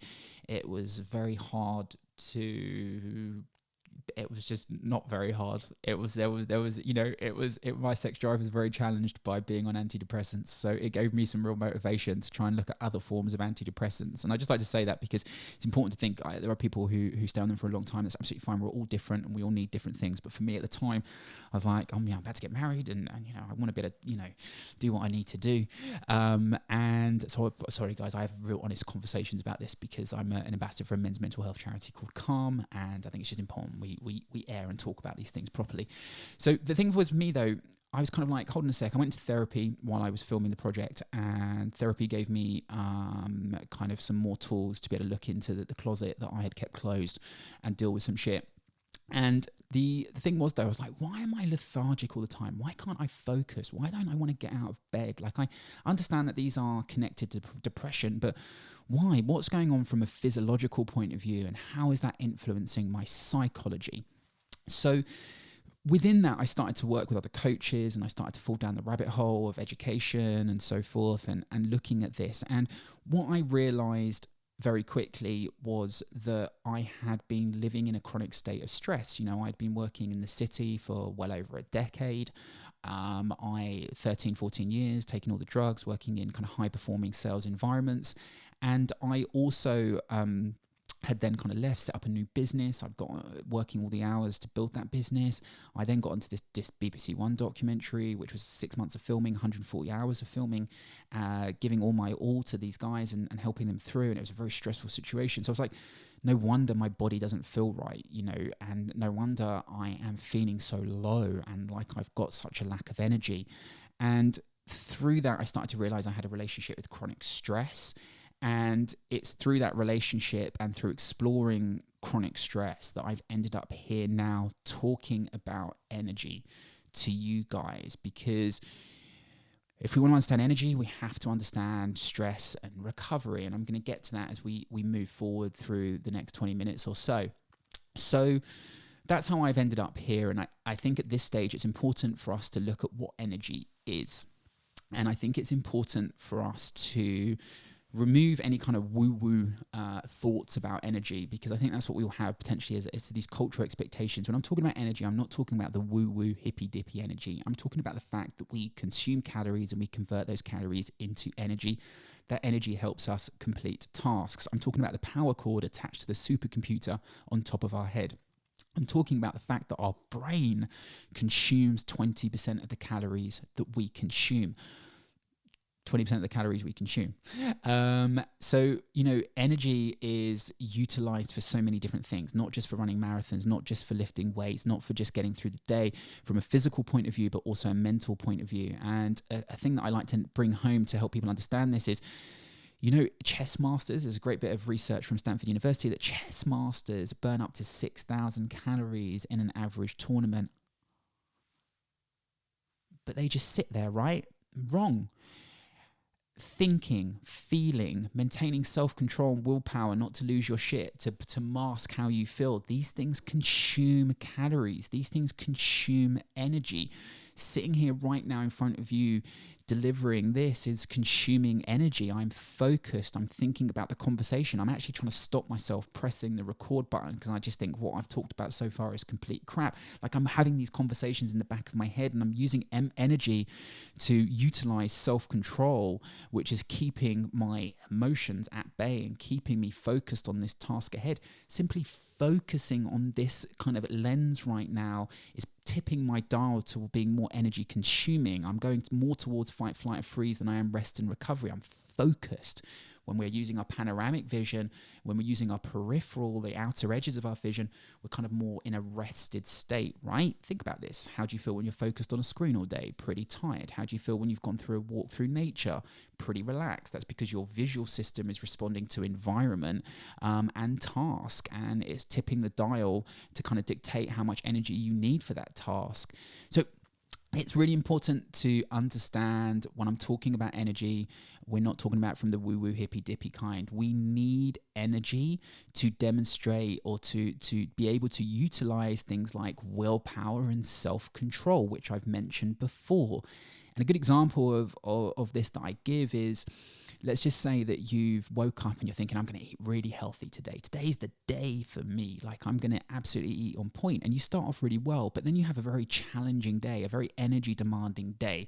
There's a lot of challenges, and you're having to utilize your self-control and willpower not to shout at your boss, to clear your inbox, to not keep checking your phone every 2 minutes, to not scream at someone on the Northern Line, or, hey, you're having to use your energy to have hard conversations at home with loved ones about finances or the future or how you're feeling, or keeping your emotions in check, utilizing self-control, not to just lose your shit about the current state of the climate out there at the moment and the challenges that are faced. Like, you're constantly consuming, right? But you're thinking about eating healthy in the morning, but all this stuff is going on inside you, and you're trying to just keep your brain in check and keep your shit together. And then what happens? You kind of you go to Sainsbury's at the end of the day, and you're standing in the shopping aisle, and you just can't make a decision on what to eat, right? You've got complete decision fatigue. That's not you failing at motivation. That's just not understanding how physiology affects your psychology. That's because you have tired out those muscles. And now you just have no ability to make any good decisions because you haven't got the self-control and willpower to make decisions that you need to, because you're so drained. So it's really important to keep understanding this role of energy. This is why when working with C-levels or people have to make very big, challenging decisions in a day, that we make sure that they don't make too many small decisions in a day to be able to ring fence the energy they need, not to press the big red button, as it were, right? Think presidents, think prime ministers, think about CEOs, think about how they surround themselves, and they really should be utilizing their energy for the one big decision, not loads of tiny little decisions in the day. That's why you hear these kind of online articles of, Obama has all his outfits and his meals picked for him because he removes anything that's going to take any energy away. He saves the 1% because that protects the 99% left over to make the big decision. So I hope that makes sense, guys. Again, this is so new to me, this format, and I'm going to keep railroading through. So we're talking about the power cord here. We're talking about the power cord that is attached to the supercomputer on top of your head, and that supercomputer is the thing that helps you have the critical and clear thinking, the strategic thinking, the conversation for loved ones that you need to be able to get through life. And I suppose that's a lot of what I do, is I help people understand, if you was to save 10% of the average energy that you spend in a day, or if you was to get a refund on that 10% refund on that energy that you spent, how would you use it? Right? And that's kind of what I do. That's my mission, is to help people take back 10% of energy that they spend in an average day. Because we all kind of know how we would spend it. We would spend it on ourselves. We would spend it on family. We'd spend it on friends. We'd spend it going to the gym. We'd spend it picking up a new hobby.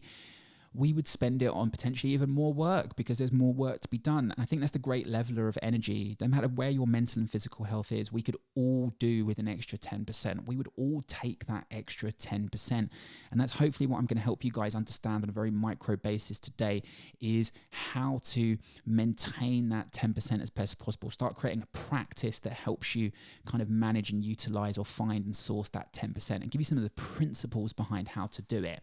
So that is energy. And one of the big diagrams that I can pull up to help you understand the role of energy is Maslow's hierarchy of needs. You weren't expecting that. I wasn't expecting this. I completely forgot that I could do this. So that's Maslow's hierarchy of needs. And as you can see, Maslow is a very famous guy. You can Google him, look at him. Psychologist from back in the day, psychotherapist, psychologist. I forget. Sorry, guys, if you are any of those two things out there, and I've just completely insulted you by putting you in the same bucket. I'm going to stop talking now. So this is basically Maslow's hierarchy needs, and this says kind of what we need to do as human beings to be able to hit our full potential, right?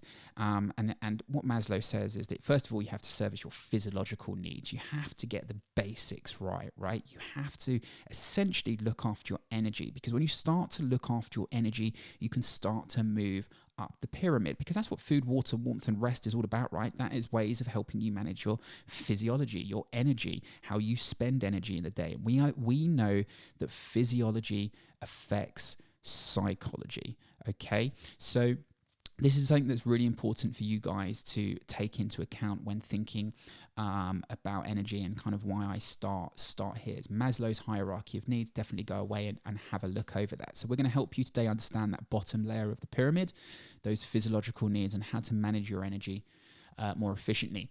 Can you tell I'm trying to fill time now as I look at my notes and see where I am. So what I'm going to do is I missed this section. So we're just going to take a moment, people, and I'm going to do that. I'm going to put a red flag on that because I just want to come back to that. So if we're talking about energy, the first thing that we need to look at is our relationship with stress and our relationship with rest. And I think it's important that we define those terms. Now, again, usually if I was a room right now, I would start to ask you questions about what is stress. And one of the big questions I like to ask is, what keeps you up at night? What are the challenges that you face in a day? What are the things that cause you stress? What is stress? And I think a lot of us would give so many different answers. And I think that's the thing about stress is it's so subjective, right? That, people will talk about the physiological response, like tightness in the chest, heart rate pumping. But many of the time we'll talk about external things. Stress is, emails that I get in my inbox, or my colleagues, is having to commute into work, is having to wait in line for a coffee, is, hey, the current environment that we're in, coronavirus, COVID-19, this is a stress, financial stress, whatever it may be. And I'm very open, I'm always honest in things that keep me up at night. Change, but definitely for me at the moment, something that's keeping me up at night, something that's causing me stress is definitely finances at the moment. I've had to pivot in my business. There's a lot of challenges. I'm a face-to-face guy. I'm not an online guy. So I'm having to face that. And I think there's just a lot of us at the moment worrying about my future, my family's future, I should say, and finances around that. So it's so independent. It's so different for all of us. Now, when I'm talking about stress and when I kind of work with people on essentially what we call kind of a mindset intervention, right, and starting them to kind of understand stress from a black and white point of view, I really talk about stress from a physiological point of view, right? We start to understand that we have stimuluses in our life, in our world, whether that's our commutes, whether it's fighting someone for the tomato soup in Pret at lunchtime, whether it's an inbox coming into our email from a client that's telling us they're about to drop out or pull out of a project, whether it's a colleague calling another meeting on us, or whatever it may be, right? We have all these stimuluses in life. And what I try and get people to do is stop looking at the stimulus for the moment, and I start to get people look at the stress response, right? Look at the physiological response.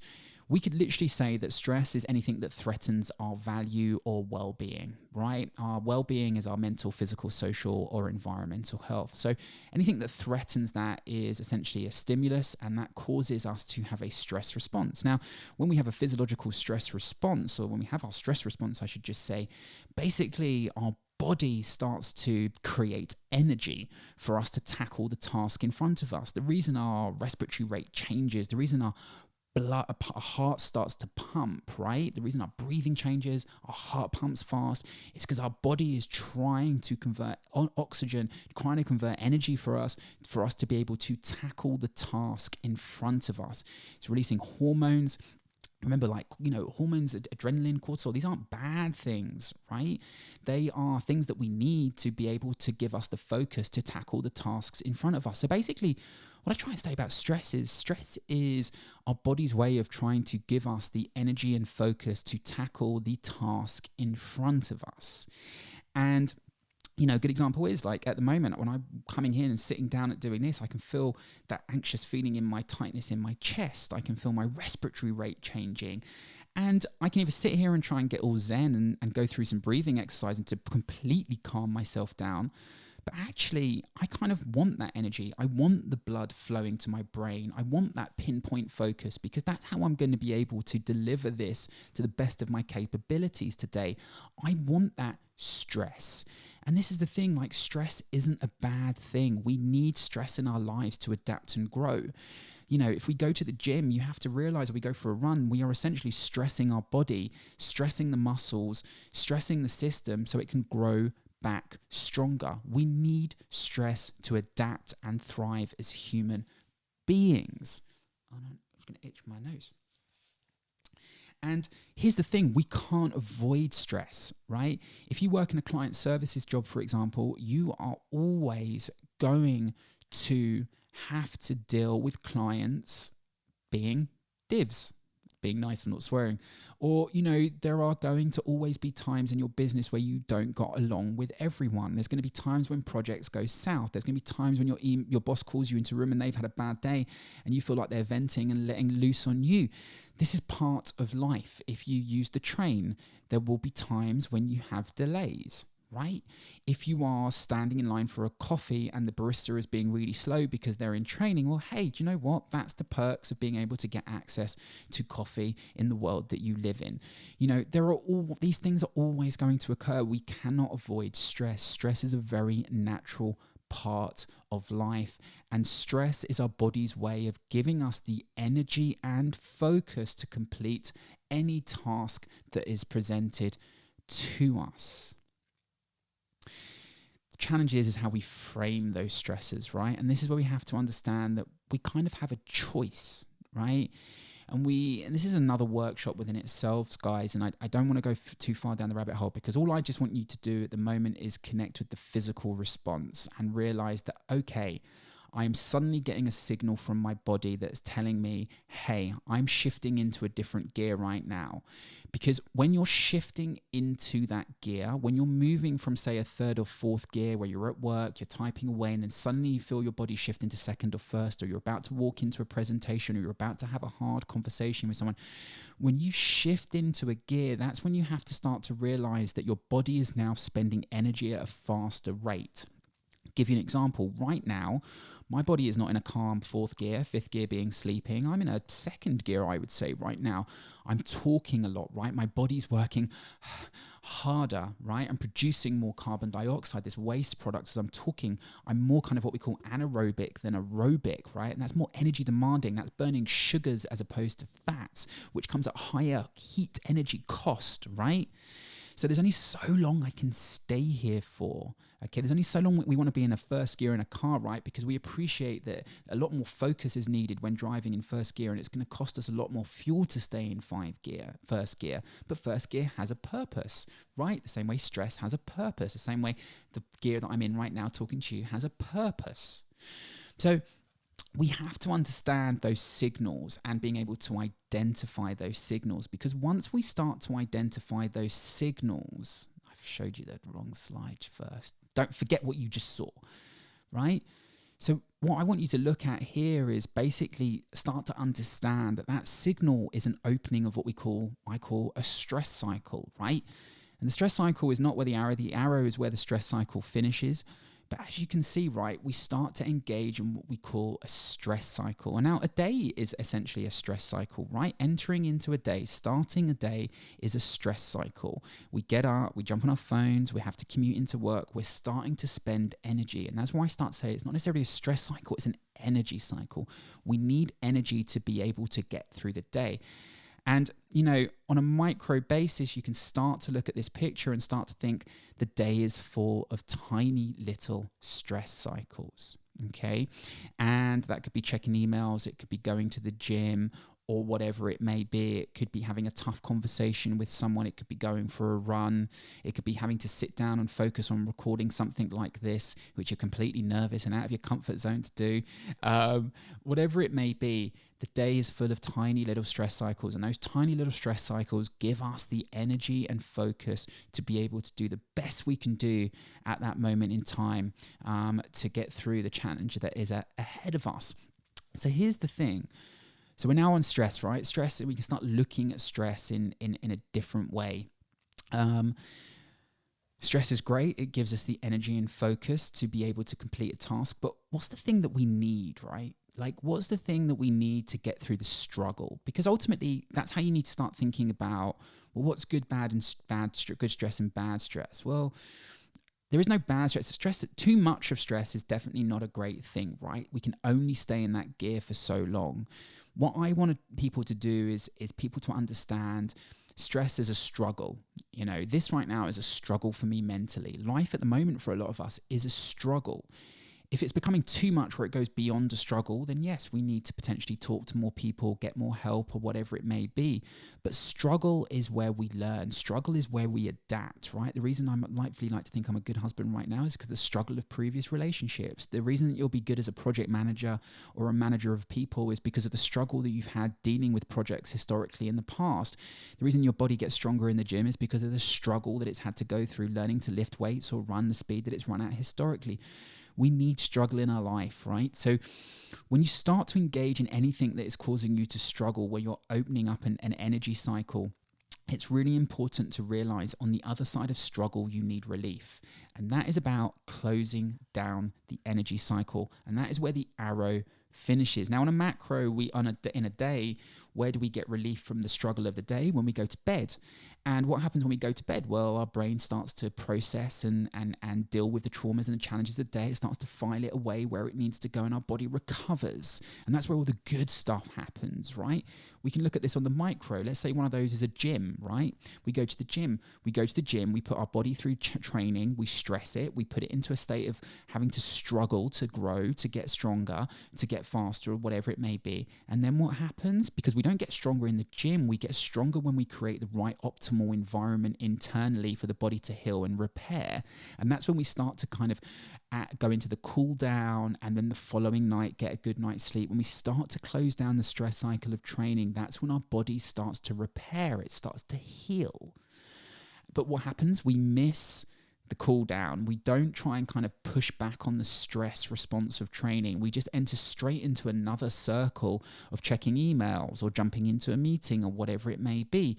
So if you want to know how to manage your energy as best as possible throughout the day, and where you can find your 10%, is how do you close down these mini little stress cycles throughout the day. And the reason we want to close down these stress cycles is, yes, to be able to get better at managing our energy, so we're not depleting our energy so quickly throughout the day. So yeah, we can have some energy to be able to pick what we want to eat at night, or more importantly, we want to have some energy to be able to have a conversation with our loved ones at the end of a hard day, right? It's really important to realize that if we want access to good thinking, clear thinking, if we want access to cognitive resources, right? If we want to be able to think creatively or strategically, these things don't happen when we're in the struggle, right? When we're in the struggle, we're just trying to find the best way out of the problem that we've got in front of us. When someone is majorly stressed, right? Are they making good decisions, or are they just making the best decisions? If we actually really want to access the kind of supercomputer that's on our head that can say like, hey, press this button, or hey, press this button, it gives us more options to think about relationships or work problems or challenges. Where that happens is when we actually push back on the stress response, when we move away from fight, flight, or freeze, and we go more parasympathetic. When we push our system into a state of rest and recovery, that is when we start to open up more cognitive resources. Okay? Good example of this is, when do you... Have you ever gone for a walk down the beach or through the woods and you found a solution to a problem that you've had to deal with? Well, here's the thing. That's not some wishy-washy psychological feeling. That's your physiology responding to task and environment and giving you access to the cognitive resources to be able to think more clearly, to find bigger solutions. Again, we have this wonderful supercomputer. Our non-conscious mind is full of historical experiences that inform our current output and outlook now. We've got millions of years of evolution, genes and lessons locked away within us, in our genes, and blah, blah, blah, blah. So it's really important to understand that we can access all of that, but we have to create the right optimal environment internally to do that. We have to set up our physiology to be able to unlock our psychology. So the better we can get at pushing back on those stress cycles, or closing those stress cycles before we go into a new stress cycle. So the better we can get at closing down the energy, shifting from first gear into a third or fourth gear before we need to go back into a first or second gear again, the more access we get to critical and clear thinking. So energy, so important for thinking clearer, for helping us navigate through the day.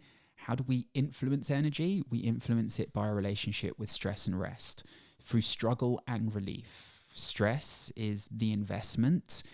Rest is our return on investment. So it's really important to think about how you can start closing down these stress cycles within a day, these energy cycles. Good example, as I mentioned, obviously sleep. That's why sleep is so important. And what else can we do? So we can think about, well, what am I going to do after this? Am I going to come off of here and go straight into checking emails? Am I going to record another video straight away? Or am I going to step straight away once I've pressed stop? And am I going to go and have a walk outside for 5 to 10 minutes? We know 145 minutes of walking in a week has similar mental health benefits as antidepressants. For some people, walking is a fantastic antidepressant. We can all find solutions on walks. We've all been there and we've all done it before.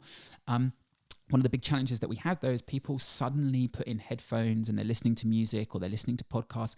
They're getting their brains thinking, and they're thinking like, and straight away we're kind of almost opening up a very tiny little stress cycle. Again, these things cost energy. If you're listening to a podcast that's got you thinking quite heavily, that's getting the cognitive gears turning, right? And I'm not saying that you can't put music in and unwind. Like, absolutely you can. Music is a very powerful tool to influencing our state. Audio is, I should say. Music is. But it's really important that we also need to give our brains time to unload, right? Our brain's default mode is social cognition. We have a social brain. Our brain is designed to think about our place in the world with other human beings when it's not stimulated by anything else. But this is the different thing. People struggle with their own company. They struggle to meditate or do some breath work or to go for a walk without their headphones because they spent so long of their in their lives in first gear ignoring the inbox that when they suddenly start to slow down and are left alone with their own thoughts, and I was that person for a very long time, it can be a scary place to be because that inbox that they've been ignoring has now 10,000 emails in that they've got to service. So this is why it's important to, on the micro, find time throughout the day just to kind of like, okay, I'm going to step away from the desk, go for a 5-minute walk, and I'm going to let whatever thoughts come to my head come without judgment, right? And I'm going to take them as an opportunity to realize my brain is just helping me understand what's important to me. And then I'm going to have a pen and paper and I'm going to write down, okay, something that I need to action. I'm going to close down the loop and put it into my diary if I need to do something. Or I'm going to think about what I'm grateful for and turn a negative into a positive. Again, this is another workshop, guys, but I just want you to understand that as you push back on the stress cycle, as you push back on the energy cycle, as you give relief to the struggle that you're in, as you potentially go for a walk to slow the system down, it's a challenge within itself, right? We've all got these busy cog minds. You don't slow down a quick cog by putting a slow cog next to it. And that's why a lot of people suffer who have kind of A-type minds suddenly doing breath work or meditation or something because it's just not a way of catching the mind. The good thing is walking is a great distraction. So walking is a great way of managing the stress cycle. Definitely, if you're working at home at your desk during the day, go for your exercise between work and home. Even if you're working at home, shut down everything at the end of the day and then go for like a 30-minute, 45-minute walk. Do your exercise in between work and home, because what that's helping you do is just push back on the stress cycle of the day. Yes, training can be a stress cycle within itself. I've talked about that, but it is also a great relief. The secret is just not to push yourself too hard. Right? Remember, training is energy demanding within itself. So maybe it's just going for a walk, or maybe it's just slowing down on your runs or slowing down in your HIIT exercises and matching your breath to your movement and just being kinder to yourself and easier on yourself and realizing that, hey, this is going to consume energy as well. I've given a lot of energy to life right now. Maybe I don't have the energy to give, or maybe you do. And maybe that keeps going for 3 months, 6 months, but then does burnout occur, right? I can get from here to Scotland in first gear, but it's going to cost me a lot of fuel and my car's not going to like it and it's not going to be an enjoyable ride necessarily. Or I can get from here to Scotland in 5th gear. I can do the journey either way. And that's what I'm trying to say in here. There's different ways up the mountain, right? So thinking about that, how can I close the stress cycle? Well, I can go for a walk after meetings. I can go for a walk, the stress cycle of the morning at lunchtime. I could go for a walk, or I can go sit on my doorstep outside my front door. I can call someone I love and talk and share. Remember, we have social brains. Talking is our most powerful tool that we can do. We are designed to sit around the tribe and talk. When you're sitting opposite someone and you're talking to them, your heart rate and your respiratory rate can match theirs. How cool is that? That's because we're designed to share it with other human beings. It's one of the greatest ways that we can manage our stress. Managing stress is about closing the stress cycle down. Your physiology responds to you talking to someone in front of you, to you sharing with them. When we're stressed, we don't just release adrenaline and cortisol, we also release oxytocin, which is the love hormone, which is designed to bring us closer to other human beings. Have you ever felt really stressed and really want to cuddle from your mum? Hello, that's your physiology setting you up to have that psychology, those thoughts, those feelings. Pretty cool, right? So talking to someone is a great way of doing, maybe journaling, writing down some thoughts. Doesn't have to be war and verse. It could just be a couple of bullet points, right? Like, this is how you're feeling today. This is what you're grateful for. Hugging a human being for 20 seconds, the great way of closing the stress cycle down. Sitting and just taking some breaths, or walking and taking some breaths. Breath and vision are the two most powerful tools that we have to be able to influence our nervous system, our fight, flight, and freeze response. You simply sitting there and starting to slow your breath down and breathe through your nose and slow down those exhales. If your mind's wandering and you can't handle it, then fine, put some headphones in, listen to some so chilled out music while you do it. Or just kind of anchor your mind to the thought, to the feeling of the breath coming in through your nose and out through your nose. Like literally focus on the task. And every time your mind wanders, bring it back. But just slowing down your inhale and exhale. Take 10 nasal breaths, longer exhales best as possible. A great way of closing or kind of shifting the stress cycle, managing your energy throughout the day. So, exercise, training, breath, right? So I hope that helps, guys. I was a bit of a ramble. Again, forgive me, I'm learning how to do this right now, but hopefully you got a few points in there. You know, if we want to access the top of the pyramid, we have to understand how to close down the stress cycle of the day more efficiently, and that's about understanding how to manage these mini cycles throughout the day. Every task that you do that takes energy from you, think about how you can add relief to that struggle. Think about how you can push back. Think about the protocols that you can put in place. Think about going for those walks at lunch. Think about going for a walk or standing outside every 45 or 50 minutes or just standing by a window. Think about taking just like kind of 5 to 10 breaths. Think about talking to a loved one at the end of a hard day. Think about journaling or whatever it may be. And if you can start to just kind of do 1 or 2 things throughout the day, that will start to help you manage your energy more efficiently and unlocking that 10% of energy. I'm just thinking if there's any. So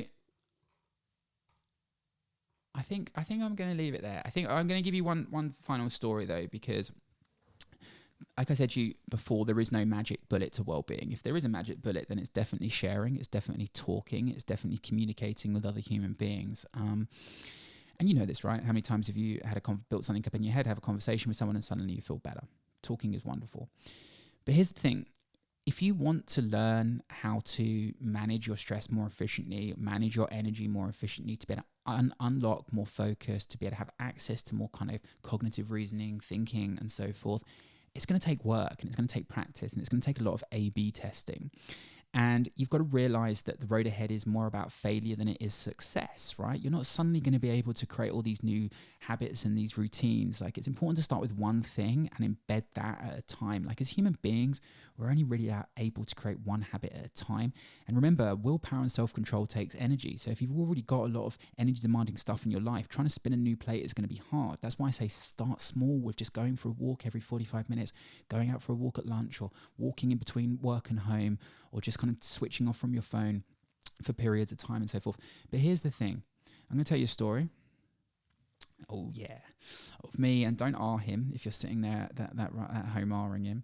So that's Dudley. And when I was going through my challenging time a few years ago, I was kind of obviously quite isolated from other human beings. I pulled away a lot from people. I never really liked people in the first place. I do love people, but I'm definitely an introvert and someone who likes my own company.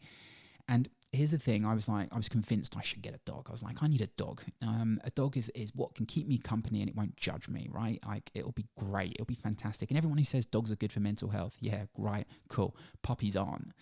And I got Dudley kind of about 6 months after I had the breakdown in the TV show. And instantly I regretted getting Dudley. Like, it was instant. And here's the thing, I had a moment where I got so frustrated, right? The struggle was no longer a struggle. It was pain. It was hardship. And he was really triggering me. And what he was unlocking is a lot of the things around my father, right? Like, that's my biggest fear and one of the biggest things that I deal with. And I remember having read Mist with him. And I intimidated him with my size and my presence. And that scared the crap out of me, guys. Like, it really, really scared me to death, because I think the last thing I wanted to be was angry like my dad, right? And I pushed him away, and I pushed him away for about another year, right? I just did what needed to get done with him. He was very challenging because I wasn't willing to put the proper time in to him. And I was looking for any excuse to bring to the table getting rid of him. And I got a global contract consulting for a sports brand with a lot of travel. And I finally got to bring the conversation to the table to my wife. about a year and a half ago to rehome him. But, I was a salesman of 15 years. It was the benefit to rehoming him for him, not me, right? It was a complete diversion, distraction technique. And when I brought this conversation to the table in my household, I saw how quickly it upset my wife because, my wife has had challenges with her father in the past, and there I am is the picture of fatherhood in our relationship, like the representation of fatherhood, us and Dudley, and there I was trying to walk away from Dudley because that's ultimately what I was trying to do, is walk away from the representation of fatherhood in our marriage. And I could see how much that hurt her instantly, and that was enough of a disruption, that was enough of a spark for me to look at my behavior. And what I realized was that I wasn't scared about being angry like my old man. I am scared of abandoning my children like my old man abandoned me. That's my biggest fear, is walking away. And there I was manifesting that in my life. And I was trying to walk away. And what I realized is if I wanted to develop a new skill, a new talent, a new skill, I should say, and that skill being fatherhood, I needed to accept the failure as part of the process, the same way that I had done historically in my life. Remember, most of us have the tools that we need to create change, and we've actually historically probably demonstrated we have used those tools in different elements of our life. Like, I had got through drugs by having the mentality of just continuously moving forward and A/B testing and learning every single day, no matter what I did, right? And being kind to myself within that. And I needed that mentality with Dudley. I needed to wake up every day and realize that some days are going to be good, some days are going to be bad, but I need to keep moving forward. I need to learn. I need to have a growth mindset and not fixed mindset. I need to think about, hey, the actions that I have with Dudley, the lessons that I learn with Dudley will lead me to be a better father down the line. I promised there and then I'd never get rid of him. And, I like to think that me and the he's still a pain in the ass, but me and the little man now are in a good place. And we've worked hard at that. So if you are trying to make change in your life, be aware that it is a long process. It's not about your well-being and your health today or tomorrow. It's about 10 years and 20 years time. It's been 11, 12, 13 years since I made a choice to give up drugs. It took me 5, 6 years beyond that to get, 7 years beyond that to get really clean. And here I am now. This isn't just, oh, look at me. I'm just trying to say it's a long-term game. So don't kick the shit out of yourself if you keep failing, because that is part of the process. So whatever you take away from today, keep testing. We're all different.